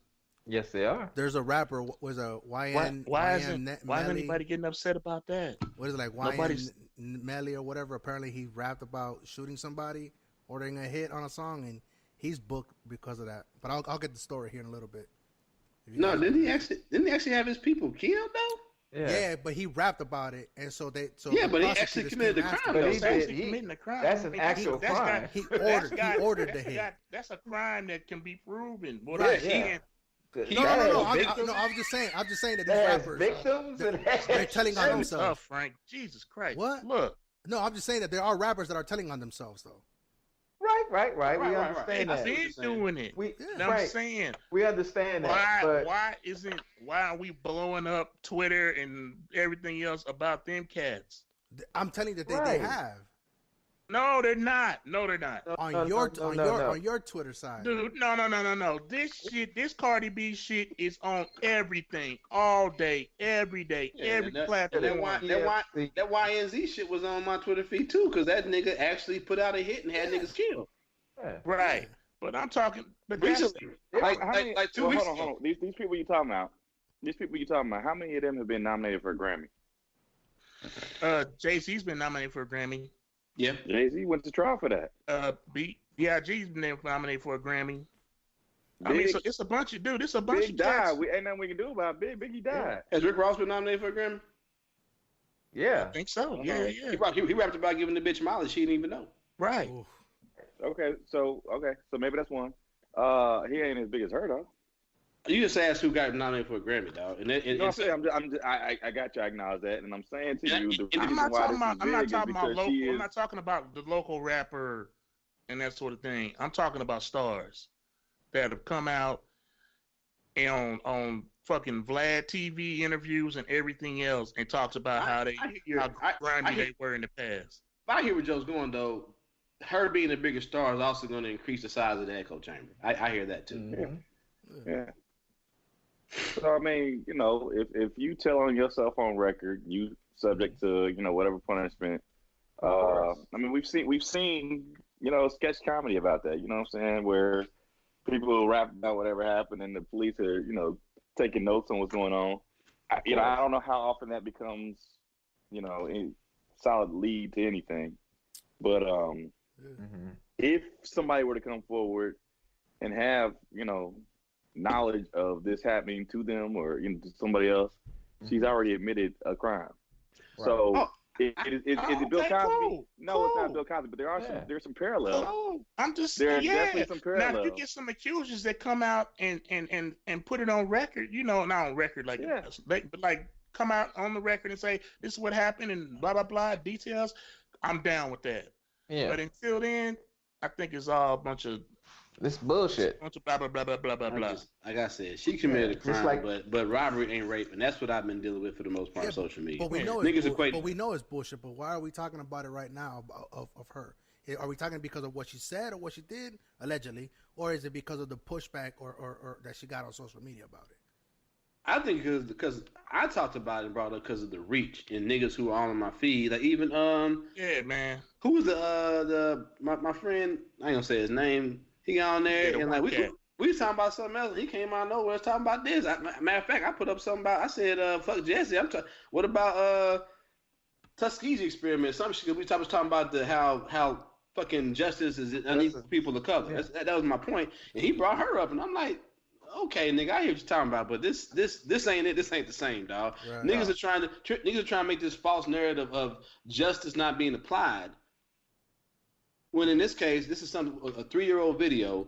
No one's come forward. Now, of course, if you want to prosecute her on the fact of this video, I have no problem with that. But my issue is you're equating her to R. Kelly, to Bill Cosby, to motherfuckers who are serial rapists. Ain't the same to me. I'm sorry. So what? So if I hear you right, so what you're saying is that you want to bring it up. We want to discuss this based on, but you don't want to compare it. You don't like the comparisons that people are making out there in social media. I don't like comparing rape to a property crime. No. They're not the same. Now we'll talk about the drugging. Like I said, there are parallels, though. Yeah, there are parallels. The only parallel I see in victims between, come out, then the crime occurs. So here's the thing. So what if it all comes out that she drugged one dude, but she hyped it up on there to say that I've been in the struggle, I've been in the streets all my life, nigga. It's still a crime. I know it's still a crime, but then it's not a serial fucking a dude who fucking drugged 50 women and raped them. Did he get convicted for doing that serially, or did he get convicted over one instance? The one incident that he talked about, because it was closed for the grand jury, but since this dumbass kept talking about it, the case was allowed to be reopened with the white chick. Right. The other one. What happened? What happened? Wait. The other 49. Huh? So wait, what got? I didn't catch that. So when he gave his testimony to the grand jury originally, it was like a sealed motherfucking whatever, and basically the agreement was, y'all don't talk about it. It goes forth. It goes on. He couldn't stop running. After all this shit started coming out, he started talking about it again. The other person came. The one white girl who was still within the statute of limitations came forward. They were able to prosecute that because it had not exceeded the statute of limitations. All right. So there was one person who had not exceeded the statute of limitations. Correct. Yes. Okay. But he talked about drugging other women. In that deposition, in his deposition, he talked about it. So all that other shit came out because this dumbass kept talking about it. Right. Okay. But the shit he talked about, they couldn't prosecute because all that shit he admitted to had exceeded the statute of limitations. That's why. So he couldn't be prosecuted for it. Criminally, he couldn't get it. No. He couldn't prosecute for it because it already exceeded statute of limitations. Right. Well, that sounds similar to what she's doing. She out here running her mouth about stuff that. And that's fine, but I don't see that's fine. But that's still rape is not the same as robbery, bro. But drugging is the same as drugging. That's fine. Yes. Now, once again, I'm not defending that. I'm saying is you're not gonna say she's the same as Bill Cosby to me. I'm gonna be like, okay. Right, so and I think that's what I wanted to clarify. Similar to Bill Cosby. What we're doing is talking. Well, that's what I wanted to clarify. We're talking about different pieces to the puzzle here. We're talking about the fact that she drugged her victims, and basically that's what Bill Cosby did. But there's big differences between what she did and what Bill Cosby did. Bill was basically drugging people and raping them. And once again, until somebody comes forward, it's just somebody talking shit on wax. Right. Something else you just said. So, exactly. And then, like I said, it's just, it's all speculative. It's not even true. It's somebody front hard for the gram saying I do deserve this because I had this struggle in my life. Right. And I don't know what her struggle is, until it comes out all on, paper or whatever. I don't know what a struggle is and things like that. And, but what she was saying was this was something that was out of like aggression, out of anger. It's, just bullshit. The same thing I would say. She should have kept her fucking mouth shut. That's the first thing. Okay, yeah, and I agree. That's the first thing I'll say. Yeah, this is all on. The reason that this is all blowing up is definitely on Cardi B. This is her fault. You blaming the victim, other victims? Yep, I'm blaming this. I'm blaming Cardi B. I'm blaming the victim on this one for sure. Well, I don't see the victim. Quit running off at the mouth and talk shit. And quit recording it's a joke, shit. dog. It's a joke. Hey, man. But that's James. That's the age. Can I speak to America for a second? Go ahead. Go for it. Oh, go ahead, Bernie. Go ahead, speak to America. Here, Trigger America. warning. You got to stop. Hey man, hold on, pause. I'm gonna let you do it. Frank, you don't get to say trigger warning. You don't get to say that. Why? Because he didn't see the movie. He didn't see the show. He didn't watch the whole show. He don't get to say trigger warning. You guys say warning trigger or something. You gotta do something. You don't get to say trigger warning. You can say half. You can say trigger. Trigger space you can say half, warning. You can't say the other half though. Trigger space warning. You can't say trigger warning. I like how Joe be putting it on mute, and then he come out the top row. Oh, hold on, Frank. Hold on, nigga. Hold on. I've been chiming in it. Let me holla. My bad, James. We fucked. James, talk to America, man. He's over there 2 miles away. The red dots right here. The red dots right here. Anyway. Why you racist against me? Look here, Franklin. I need the floor. He called him Frank. America, you have got to stop misusing the social media. I know you like being like the star of your own little movies, online, and I want to say what's on my mind and all that sort of thing, but that shit don't go away. And even when you try to delete it, somebody done already screenshotted that shit and recorded it, and then they gonna use that shit against you. And it may not happen today. It may not happen next week. It may not happen next month. It may not even happen this fucking year. But someday, somebody's gonna pull that dumb shit that you said because you was all emotional or you wanted to have the spotlight, and they gonna use that shit against you, and then you're gonna cry about how the shit is unfair, but you did it to yourself. Quit doing that shit, everybody. Quit losing your jobs. Quit losing your significant others. Quit getting kicked out of places and getting your ass dragged all across the fucking internet on a daily basis. Hold on. Hold on, brother. Let me say something, brother. If I see one more motherfucker posting a fucking self-help video in the car, brother, I'm gonna fucking lose my shit, brother. I don't give a fuck about you being in your car, brother. Why don't your ass sit down on the couch? Why are you always in your fucking car? You work for Uber, brother? Huh, brother? Huh? No one cares about self-help hits, nigga. No one cares about that shit. Hey, fuck that. I'm here for the messiness, dog. If you want to be messy, I'm here for it, dog. I'm here for it. Also, stop putting your little dirty ass kids on social media, brother. No one cares about that school, brother. Why don't you build them up? Build them up. Take a picture of him or something, brother. Why your son didn't got all D's? You know what? Because your ass can't weed, brother. That's why. Hey, but Roger, I put my kids on social media. Hold on, that's the caveat. If it's something good, yes, I put your kids got A's, your kid dunking the basketball, your kid got married, all that shit. Kids rapping. Stop beating your kids on fucking social media and then be like, I can't stand that shit. Stop fucking showboating and grandstanding while you punishing your kid. You be doing some odd shit.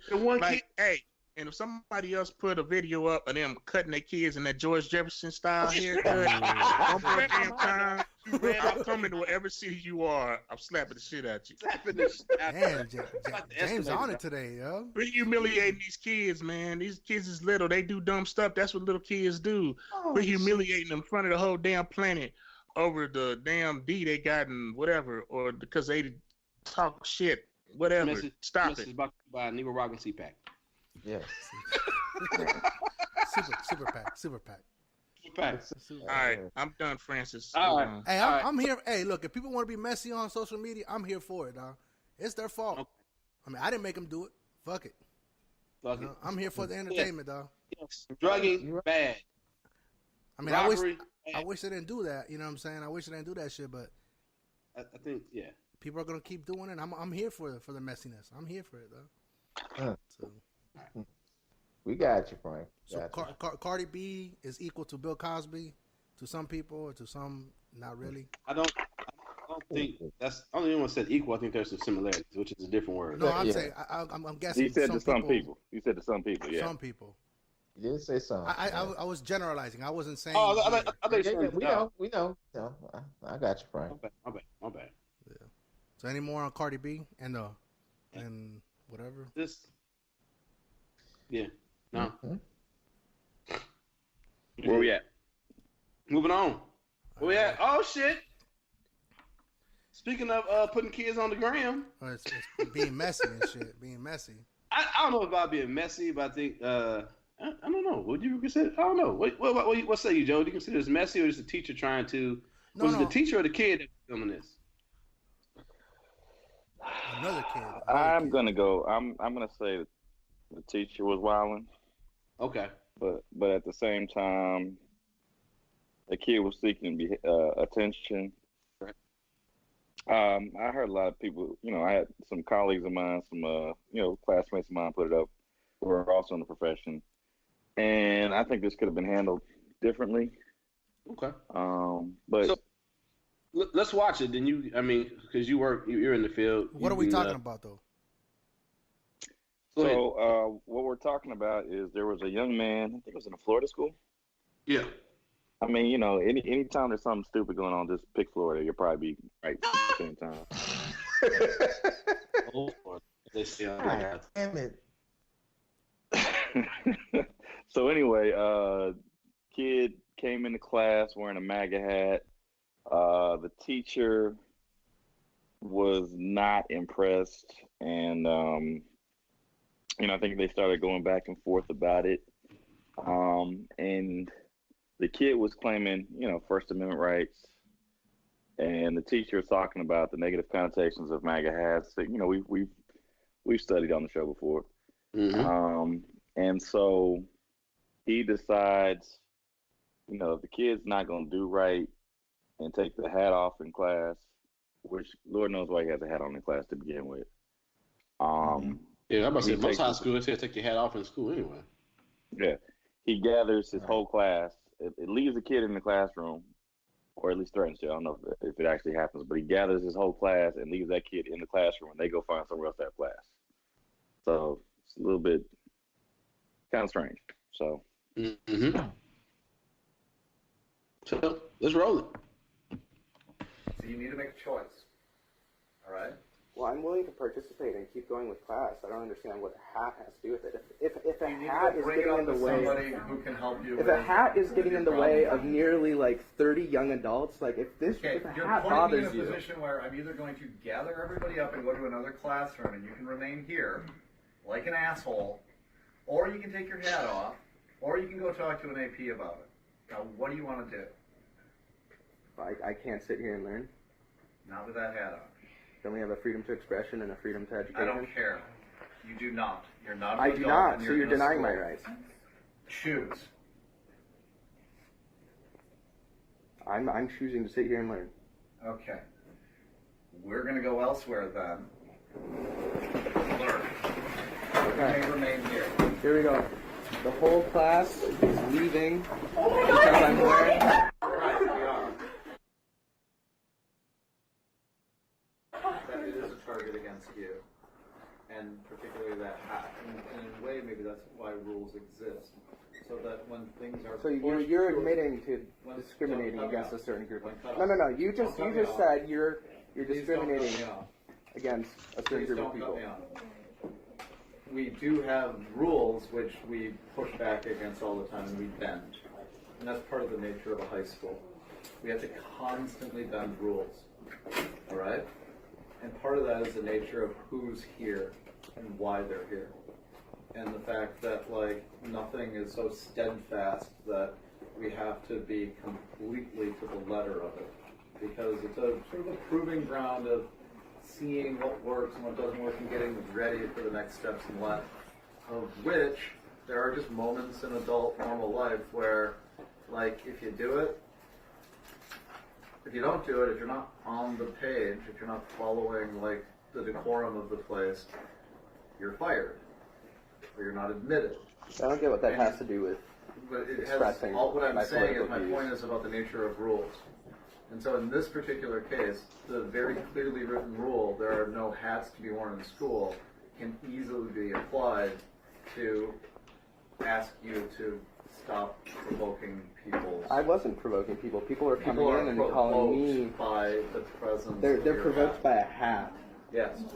But there's That's also like me a just talking to 5-year-old you being scared personally of the one-on-one dark. to know that you receive. If you're scared of a present hat, it's no different than being by scared of being the dark in the provocative. basement, like So as a 5-year-old. your provocative behavior. I'm not being has its provocative. intended You response. just admitted that you are all targeting me because of my political views. How No, am I your the hat. one being Your hat, not my your beliefs. hat? Yeah. My hat. What if I find the color, pink offensive? The color pink Well, isn't racist. there's no rule about that. What color is racist? This is 100% about rules. Mika. What All did racism come bunch from? to do in the text. I think the whole point is you're not. Miko, you just need to be a bit cool. I'm really cool. Right Take now. your hat off. Or get out. What if I find it to be like a religious symbol? Well, there's no fine print that defines something as a religious symbol. Talk to, like, your I could have a pasta strainer as a religious symbol. the length of this conversation. That's an actual church. People wear pasta strainers on their head. That's a We're church. not. This isn't what we're talking about. It's taking too much time, so you need to make a choice. All right. Well, I'm willing to participate and keep going with class. I don't understand what a hat has to do with it. If a You need hat to is bring it getting up in the with way, somebody who can help you. if with, a hat is with getting your in the way of problem. nearly like 30 young adults, like if Okay, a you're hat putting bothers me in you, a position where I'm either going I to think it's just gonna gather repeat from everybody there. up and Yeah, go it's to another- repeating. It's repeating. So what say you, Joe? You see some different ways, probably different way you would handle it. So you being the expert as far as like classroom education, what say you? I would call security and said I got one ready to go. You was gonna say it, nigga. That's what I would have said. I was like, I got one to go, nigga. Okay, but Joe, you said Who you say that, Roger? Who you say that? Hey, Joe. Matter of fact, that nigga's name Mr. Joe. Mr. Reynolds? Mr. Reynolds, but Joe Reynolds, nigga. Hey, His name was Joe, wasn't it? Yeah, Joe Reynolds. I supposed to say to us. I got one to go. Yep. Mm-hmm. nah, but Joe, You ready to roll? yeah, Yep. you It open was when a you kid opened was up. acting up on a unit and it was time for him to go. Yeah. That's what he used to say. Hey, I got one to go. Joe, you opened up before we played the video. I didn't catch it if you said it on your end or if some of your coworkers or peers or whatnot said something about that the teacher was tripping.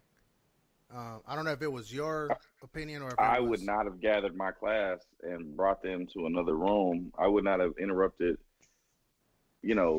our space because this kid doesn't want to be complying with the rules. Now, I think there's a real, thesis with what the young man's trying to do.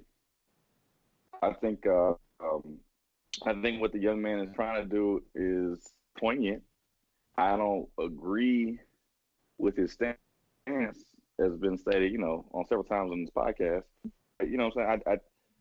I put it this way. I don't agree with what you may say, but, people like, the two soldiers on the show have been willing to die for your ability to say it. You know what I'm saying? So he should be able to represent whoever he likes. Mm-hmm. But when you are clearly outside the rules of just about every school, and the teachers say that this is a school rule that you cannot wear hats regardless if they say MAGA or regardless if they say, Philadelphia Phillies or, whatever else. You know what I'm saying? You're not supposed to wear a hat. That's the open and shut thing. There were real court cases, Tinker versus Des Moines, I believe was the name of it, where back during the Vietnam War, kids wore a black patch to say that they were against the war effort. And so basically those kids were suspended. They took that all the way to the Supreme Court and said, we have free speech. So if we're talking about an armband versus an article of clothing that summarily across the school is not permitted, you know what I'm saying? I think there's a case to be made there. I don't think he's making the case properly. But I definitely, as a teacher, would not have put up with him and taking that all the way to the point where I'm moving my class. So yes. Yeah, you get into a power play with a student, and that teacher is not going to be able to go to a level that student's going to be able to go to and keep his job. True. I agree with that. I don't think, in my opinion, I don't think the teacher really was not at fault. The only part I see that was wrong with this whole thing was that the teacher gathered his class and removed them from their sanctuary of learning into another room, and which was, in my opinion, a little bit overreaching. And when it was clearly that the rules state that there are no hats permitted in the school, school-wide. So basically, the kid was breaking the rules regardless of what's on the hat or not.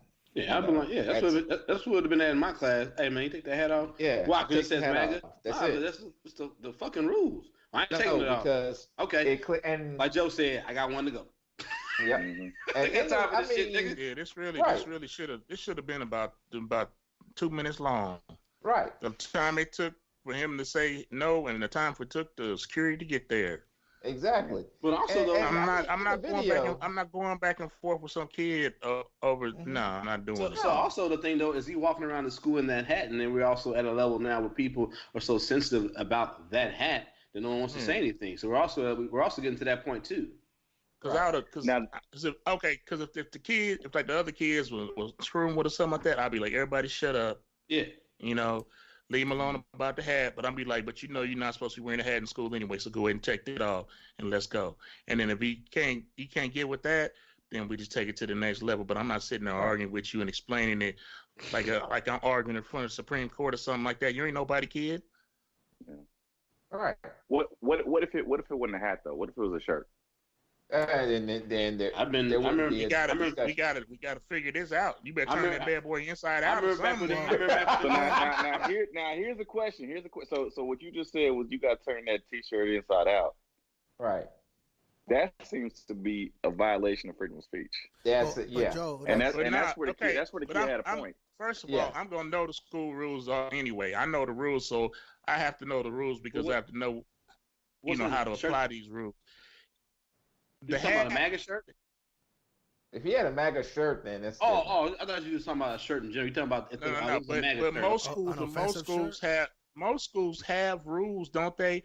About like offensive stuff on the shirt on the. You can't wear shirts, or you can't.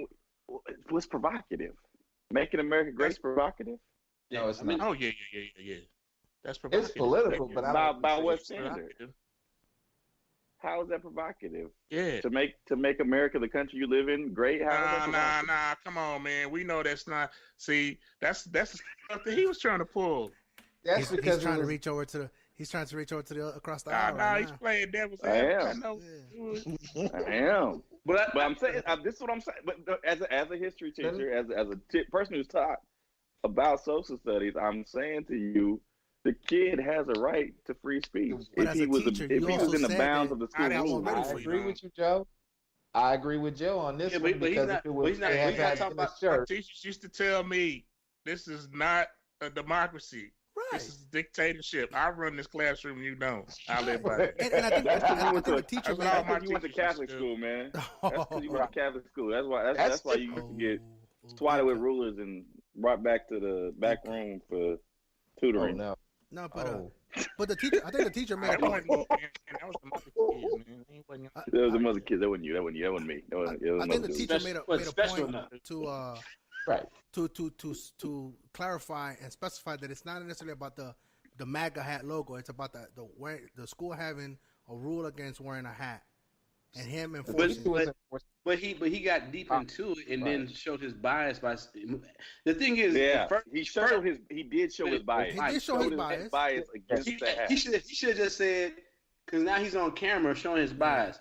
I would have been like, "Hey, dog, it's a rule." I think the teacher made a bunch of mistakes. That is one of them. Though. He showed his bias. If he would have came in and said, "This is the rule, dog. Subsection, blah blah blah. Motherfucking CSD #1 says you can't wear a hat in school."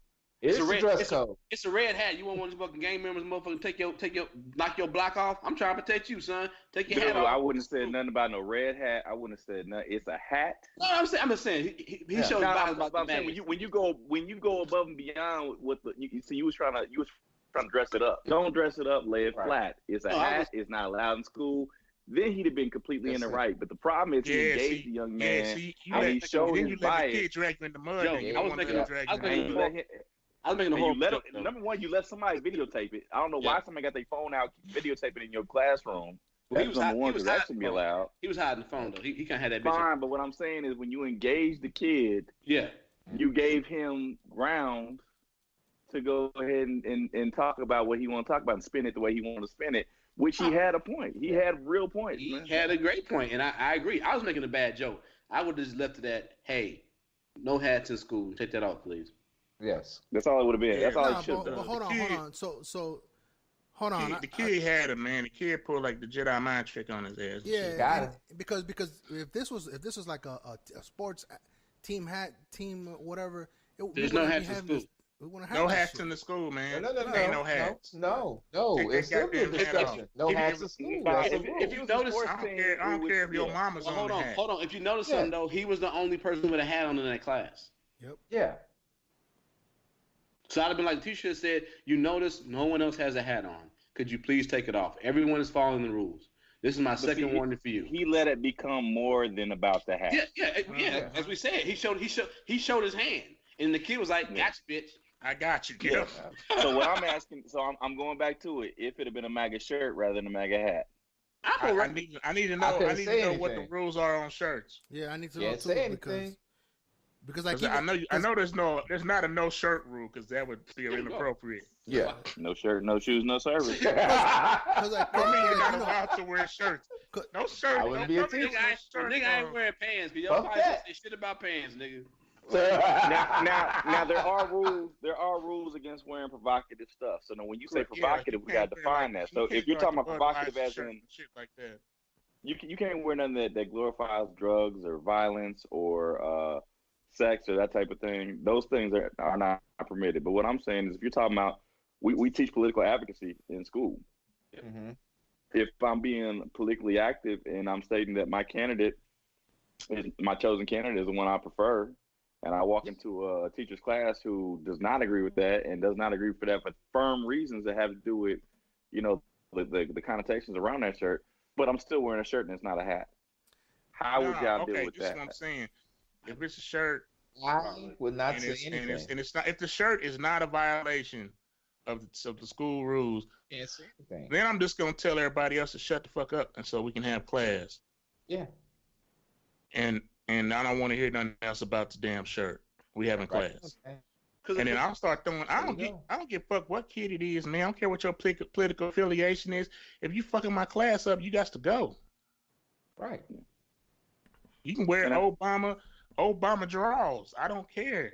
You messing up with my class and you got to go. Why is Obama drawers on the outside? I don't know. Nigga, I'm wearing my Bernie. I don't know what that came from. Fuck y'all niggas. Bernie your bus. That is definitely not. That was not appropriate. Slap the MAGA hat off the nigga. No, I feel it, but I own one today. Y'all need to let me. That nigga been trying on motherfucking bow tie drawers all day, nigga. Let this nigga cook, dog. Let this nigga have his justice. Go for it. I love it. No, but like even the hats now. I mean, the shit don't bother me. It's just like, okay, nigga, you like President Trump, and I know what you're trying to do. I think people want to get that reaction, and old boy got that reaction. Let me talk about that. Motherfuckers don't probably even believe or support or know half his fucking policies. Half his fucking policies are probably all over their family, and they want that fucking reaction from people, and they getting it. They just want that attention. That's all. I mean, You wear MAGA anything that we draw attention to them. So are we not? So okay, wow. So Joe, as a teacher, I guess I'm glad that you're a historian too, and I'm glad that you see it both sides. But it's interesting to me that there's two spectrums that you showed. You showed like your. Hold on, Joe. So you've been reaching across the aisle for a while now, huh? Yeah. Gotcha. Been doing it. Yeah. Me and him, I just don't talk and nigga, I walk it. That's right. Walking like you talking. That's right. Go ahead, Frank. My bad. You see me look amazed. Look amazed, nigga. Are you done or is we finished? That's good. That's pretty good. See, now if you had a sound bite, no more. Hey, I wish you had a sound bite for that shit. That would have been better. Yeah. Anyhow, no, but Joe, what's interesting is that you have an opinion as a person of history. You know what I'm saying? And also you have an opinion of being an instructor, educator. You know what I'm saying? And it's because as an educator you would have been like, nah, I got one ready for you. But as a historian, as a person with the background of being in history, you tried to see the point from the kid's side. You know what I'm saying? Regardless of how he's going about it. And it's interesting that you as an educator, you have both sides. You have two different ways of dealing with it at the same time, almost. You know what I'm saying? So that's. I don't know what I would do. I mean, nigga, the school say no hat. Joe even said that he would say the school say no hat. Right. He said the young man has a point. He said the young man has a point. That's fine, but nigga, you wearing a hat. Yeah, I want to be in French class. I'm gonna run all over his. Run all this nigga. Nah, Could you please stop shaking the maracas, Mr. Winston? No, we don't reach across. My shit was dictated shit. I didn't go there, man. You already know I don't reach across the aisle. That wasn't me. You already know I don't reach across the aisle. Yeah, I got one for you. Come on. Same energy. I'm wearing Van Jones t-shirts and everything. Vans Jones. Vans. Don't forget the S. I'm wearing Vans Jones. Because it's real in the streets. It's real in the streets. I'm like, oh yeah, Mr. Mejia, let's see a little podcast. I know your triggers, nigga. Yeah, you already know. It about to be a trigger one tomorrow, nigga. I don't know. I mean, I guess to Joe, before we move on, I guess Joe, like where do you draw the line? Where do you separate yourselves as an educator versus the person of history that's trying to see what this young man is trying to do? Well, I mean, I think, like I said, I think the teacher in that situation opens him up to several problems by showing his cards and basically picking a side. I try. Now I'm probably less and less successful as the years go by, but I try not to put my political leanings towards my class, and I try to give them, both sides of a situation and the pros and cons on both sides, and allow them to come up to their own conclusions. I'm finding that more and more difficult to do in the Trump era. But, so I would also be looking for a teachable moment. I think that's a very teachable moment. I think, like I said, that the Tinker versus Des Moines case is definitely what the kid is going for. And I would definitely brought that up, and I would say, hey, you have a right to freedom of speech. However, when you're going to exercise your rights, you need to make sure that you are 100% right. And so if you are going to be violating school policy, like well-known school policy, that's not something we can abide. So he definitely would have gone. But I mean, when the teacher, one, he got caught cussing. Yeah, he said he's being a little asshole. Yeah. Yeah. So one, he got caught cussing. Two, he and I'm probably not the vessel for that message, but whatever. I will cuss nigga. I'm probably not the vessel for that message, but you know what I'm saying. But what I'm saying, he got caught doing it, right? And then on two, like I said, he opened the discussion up to where we could tell that the teacher did not appreciate the hat and brought the hat up as an issue, not of a violation of school policy, but a violation of what is moral. Right. And it's about the content of the hat versus the violation of school policy wearing a hat, not that hat, but a hat. Mm-hmm. And so, like I said, as a teacher, I would have definitely gone by the book and made sure that, I asked the kids to remove the hat. I might ask him twice to remove the hat. Once he didn't remove the hat, and if he tried to play the little Jedi mind tricks he was playing with the kid, I would have acknowledged, hey, you have a right to freedom of speech. You don't have a right to wear that hat. There you go. And so, but like I said, if it was a shirt, that would have been a situation where, like James said, he would have shut it down from the beginning. Again, I probably would have taken a teachable moment. And then after I was done with the teachable moment, I'd have shut it down. So I ain't burn got him. time to teach these damn kids. I'm trying to teach. So what do you well, say? I would have taught. That would have been the lesson for that 15 minutes. I would have taught that lesson because it was topical. I was messing around. So Joe, I'll say this. So what do you say to if you let this slide, right? Let's say as an educator you let this slide, and we've always said here before that we said that, I think most of us have said it before, is that throughout time we've let people slide. We don't call people out. We don't do this and that. And I get it. I guess the place is not the place to do it. So I agree with that. But what do you say about not letting the kids slide? You know what I'm saying? Not letting them slide, because at least for me, and we don't know this because we don't know if other kids in the class, said something to the teacher to bring it up. You know what I'm saying? Because some kids don't always say. They don't call people out. They always go to the teacher. Hey, teacher, can you ask him to remove that offensive? I find that offensive. You know what I mean? Because you never know who's gonna find shit offensive. So, but what if like other kids in the classroom were being offended by it and they didn't want to be? Because we've had another video where other kids of people of color left the classroom because it's just some shit like that was happening. You know what I'm saying? Like, or they were teaching them some wrong history or some shit like that. They just walked out. So you're not talking about the thing where they're talking about slaves being happy and all kind of shit like that, are you? No, but I'm saying like where, because like for me, like I run into that issue too at work, and I guess at work is a little bit different than school, and I would think that there would be more rules in school than there would be in a workplace.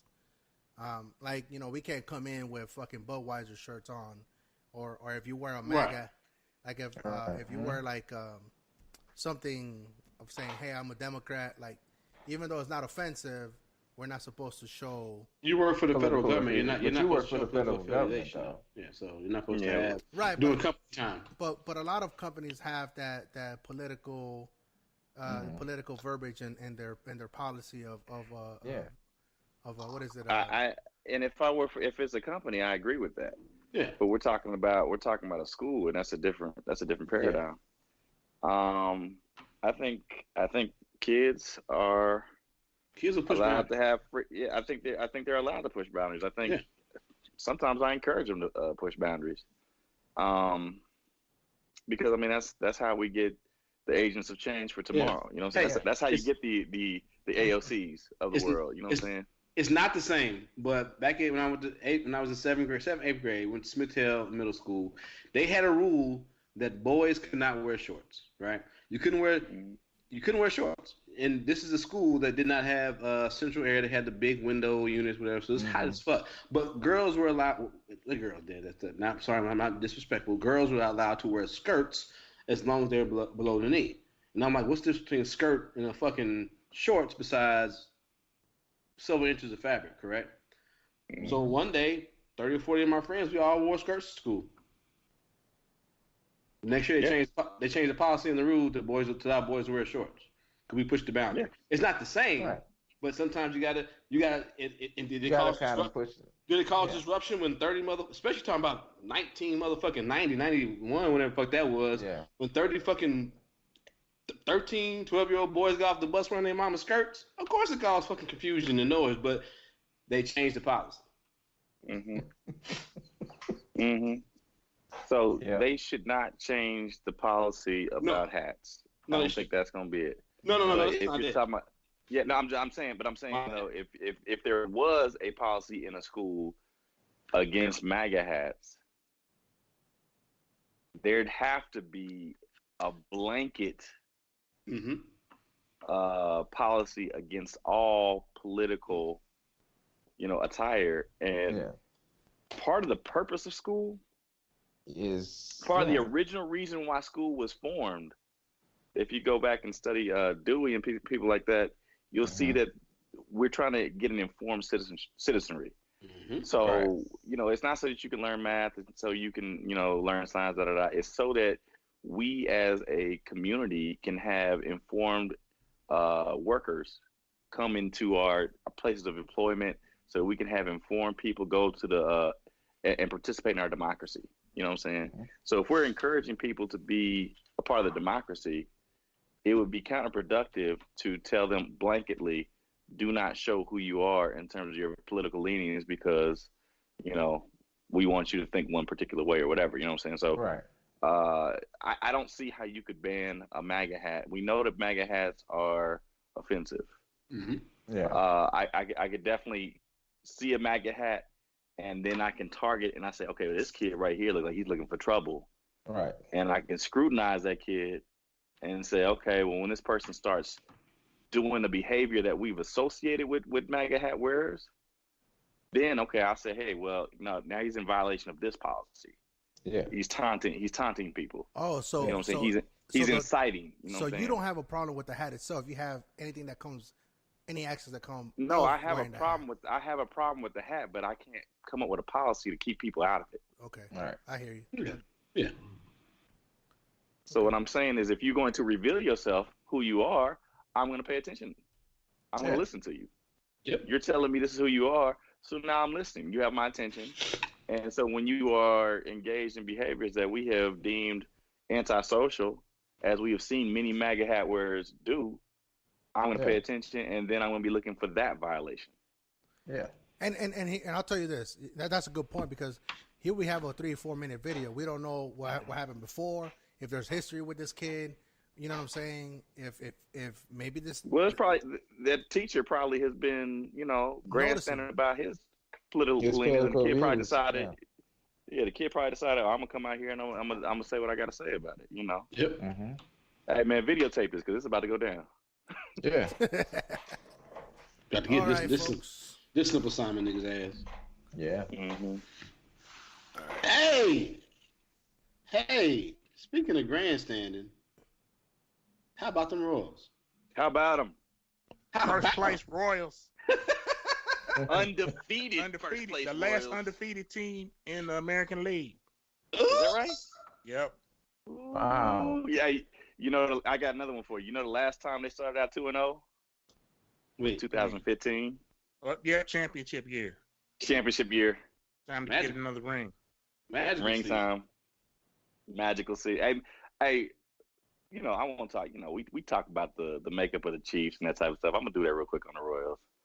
I like what they have done with this team. Me too. I like how they put this team together, man. They finished second to last in baseball last year in terms of records, so they're gonna get the number 2 pick in the draft this year. But they had an atrocious first half, and then what they did is they unloaded a whole bunch of pieces, got some pieces back, let some young guys get some run last year, and I think those guys got going at the end of the season, and I think the momentum that they had at the end of last season is carrying over into this season, and I think they have just put together a group of young guys who are hungry, who have some upside, and then they've realized what their market is about. You know what I'm saying? They're not going to go out there and go pay the money that was paid out in Anaheim for what's his name? Mike Trout. They're not going to pay Mike Trout money for nobody.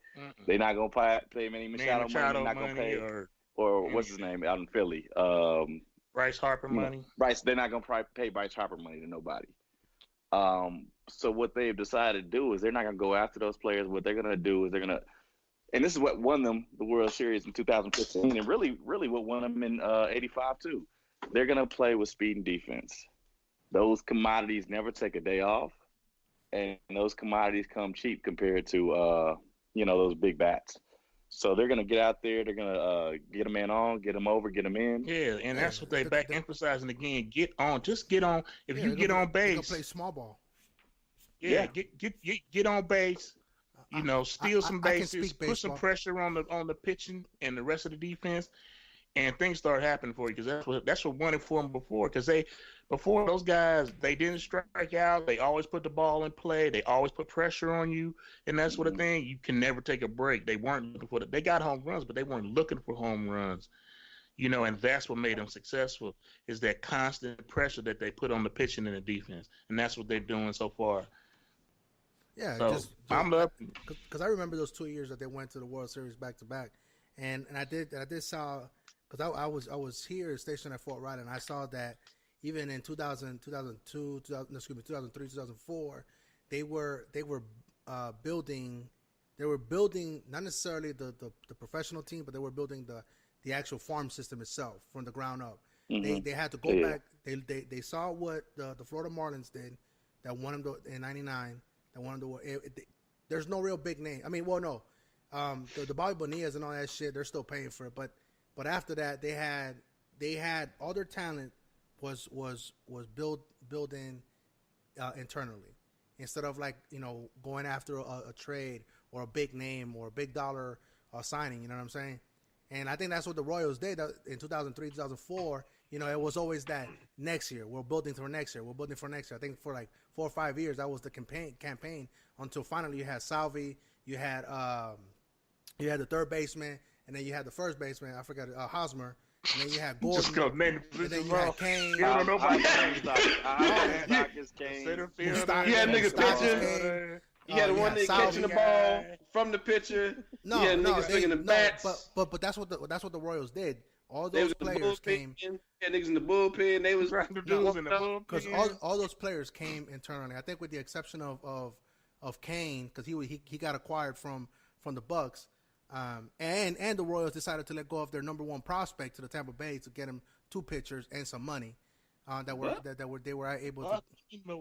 It's not the Milwaukee Bucks, man. It's the Milwaukee Brewers. Brewers. I said Milwaukee. Yeah. I said the Bucks. No, I said Milwaukee. Well, yeah, if we want to go back, if we want to go by how the 2015 team was built. I thought he was playing with the Greek freak. Wait.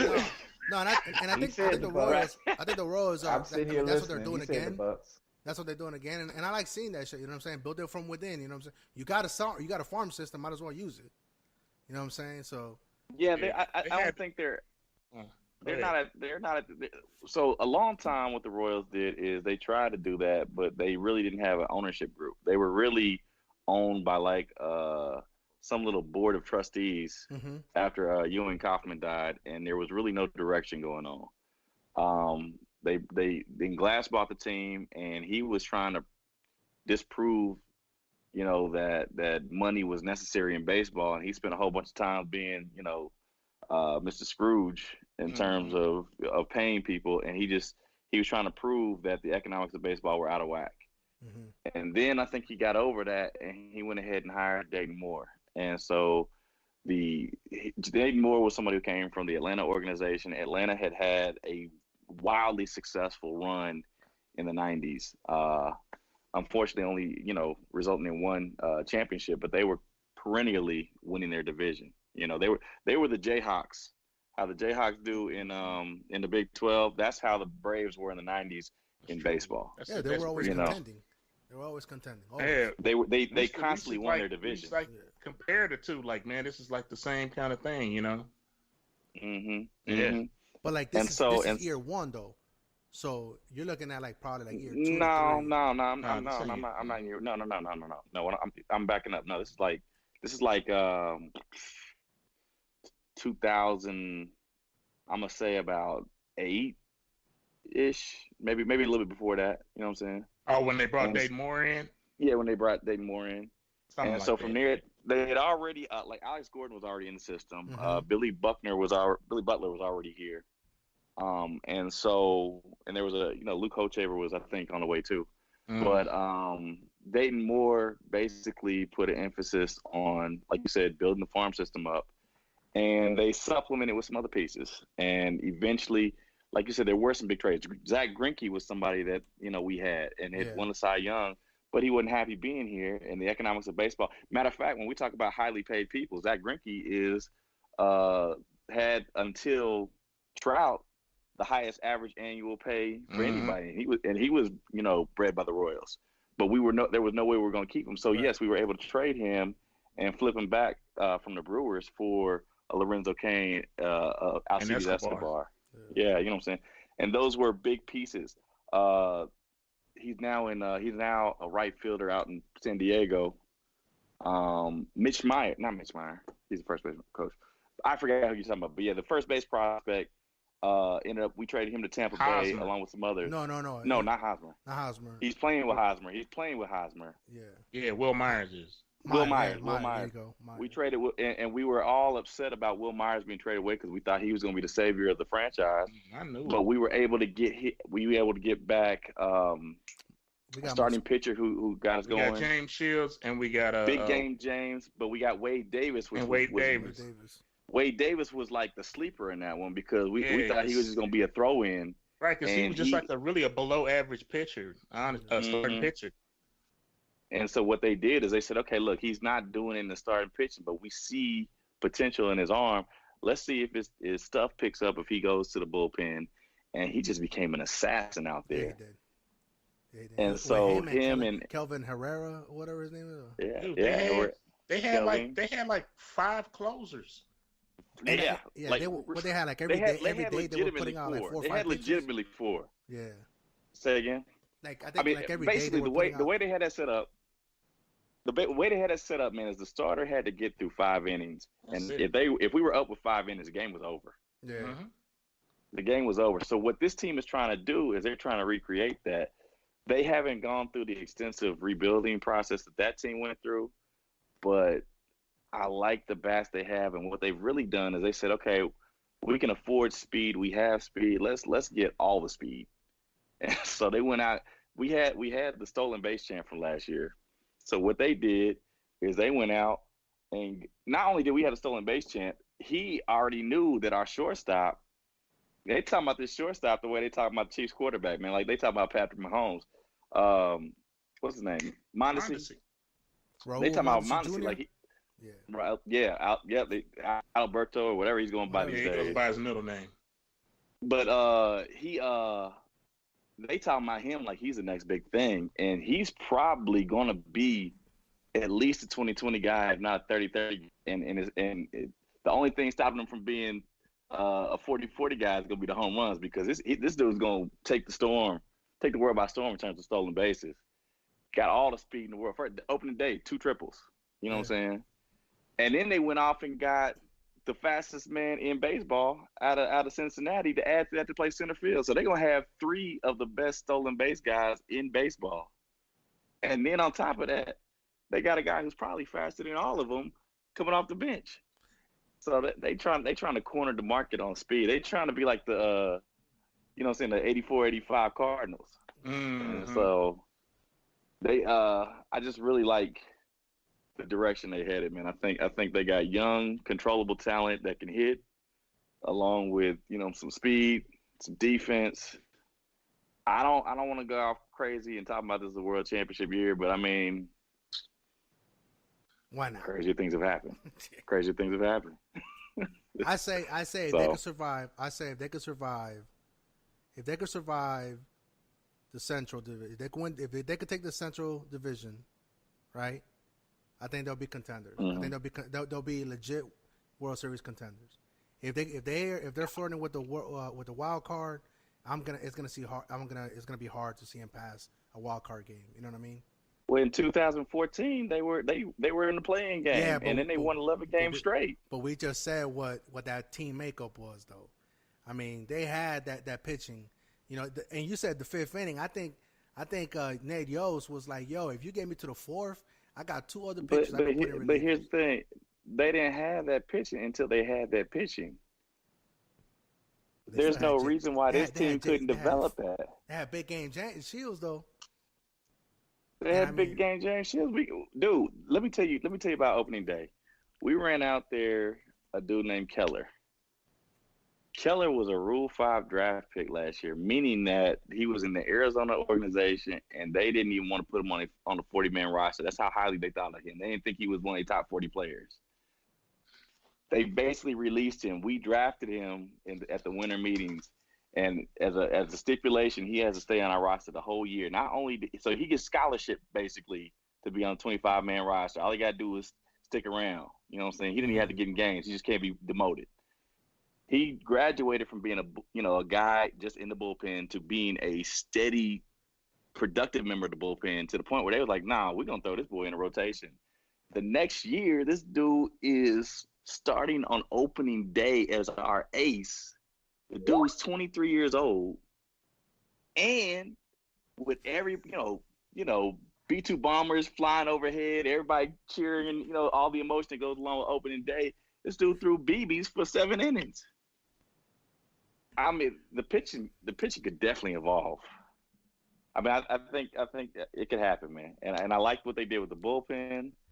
I mean, they haven't shown it yet, but I think that could round into form. So when you talk about the pitching that they had in 2015, James Shields was gone by 2015.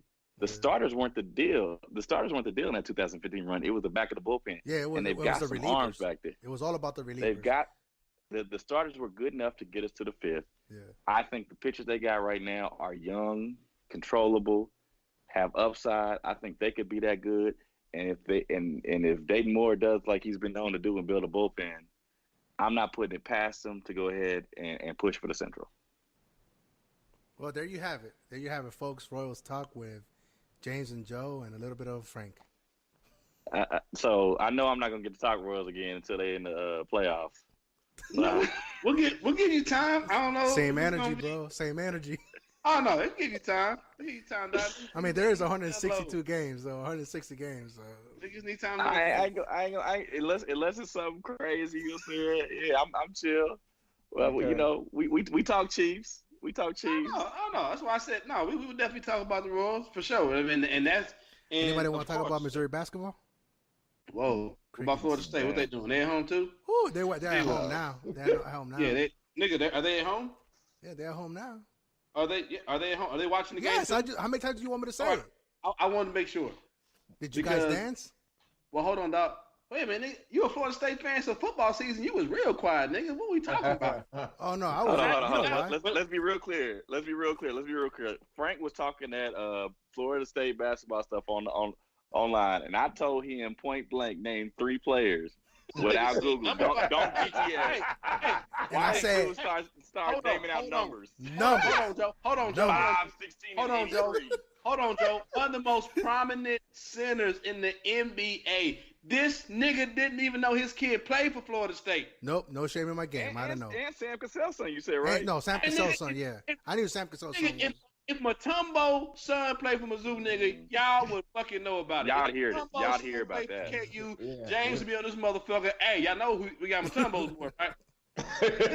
Nigga, how you a fan, dog? You ain't no motherfucking Mutombo. Pause. Frank. Do you know who Mutombo Senior is? Yeah. Let me Google this shit. What threw me off was I didn't know he was going by a different last name, so I don't know. It don't matter if you a fan. You should have known, dog. Yeah. You're right. Same energy. Yeah, you're right. I'm gonna read the scouting reports on everybody, on everything. So that's I got it. That's fine. You ain't talk basketball the whole year. Not a whole year. The whole year. No, I mean I'm not gonna talk about it like that. I mean I watch baseball too, but I talk more about Missouri. We talked about more about Missouri basketball. Them niggas is losing. Well, that's because you talk about it when they're losing and shit. Well, I'm a fan though, nigga. You don't talk about because we start same energy. Yeah, because we have 2 Missouri fans. If me and my brother were talking on this podcast and we had another Florida State fan, just like how Joe and James just went off on bring a him on. rap with Bring him on. Hey, Skype worked for him too. You bring up anything else now that you want to bring up. No, but I'm saying it's just like how we just had Royals Talk, Joe and James, you and Tam Meters were quiet. You talk about bowling. Who else am I going to talk about Florida State with? Here, on here. You talk about without being clown. You talk about bowling. Who else bowls here? So why can you not bring? I don't bowl. Yeah, but what I happens when I talk bowl, about bowling? Recreation. Huh? What happens when I bring up bowling? Or you're It playing don't with matter. balls. All I'm saying- You're all I'm massaging saying the is that balls. You're playing with other people's balls. It's a and poor with Johnson excuse is to say. shit. It's a poor excuse to say I'm the only Florida State fan here. That's why I don't bring it up, nigga. Fuck out of here with that You shit. full of shit, dog. You You New full of York. shit. Fuck out And of once here. again, like I said, y'all niggas out the house. We all watching on the couch, nigga. What's up? And you still not able to name 3 people on that team. Number Leonard 15, Hamilton. That's it. number That's the 25. coach. That's it. Name the coach, man. I feel you though. Hey, but salute though to you guys getting there. Yeah, apparently they had their actual star was in Atlanta. I heard that shit on the podcast. I guess his dad died during the last game. During the last game too and shit. So yeah, they were wearing little patches in honor of his name. That's real love. That was tight. Yeah. And Duke getting lucky the motherfucker though. A side note on that fucking sports talk, cause that nigga last night should have hit that tip in, nigga. That nigga nutted the fuck up. So yeah, that's getting lucky in the motherfucker, bro. Hey, salute to them though, cause Coach K, he worried about the feds just like Bill Self. I hope these niggas. But nah, it's all good, man. Hey, good. Hey, yeah, shit. 3 hours, man. Let's bring this motherfucker home. It's gonna be two episodes for real, for real. Before we get out of here, though, as always, man, please let us know what we're doing right, what we're doing wrong, what we can improve on. Nice little AAR, after action review. You can find us emails, feedback, always welcome. NegroRoganPodcast@gmail.com, Facebook, Nicaraguan Podcast, Twitter, Nicaraguan_pod, and on Instagram, Nicaraguan_podcast. That'll also be in the show notes. And like I said every time, man, you pull up Google, you start typing in Nicaraguan. By the time you get to RA, all that shit gonna pop up. So please, if you're listening and you want to get people listening to the show, because if you're listening, that means you like it, and we accept feedback. So please. Closing out. Anything else? Anyone? We good? Everybody said their piece? Everybody get your World Series tickets ready. Joe got his Royals fixed in. All right. Yeah. He's fully engorged right now. Like, Oh man. Wait, got a pants tank going on over here, man. Hey, there David, nigga got God, David.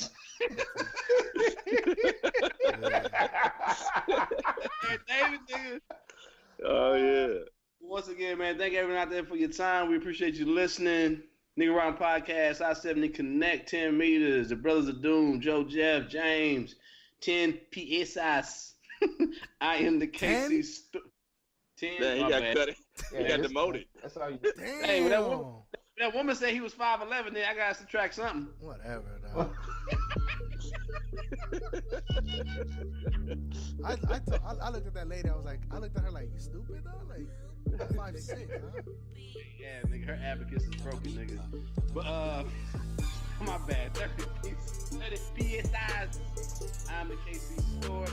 Once again for your time, and as always, enjoy the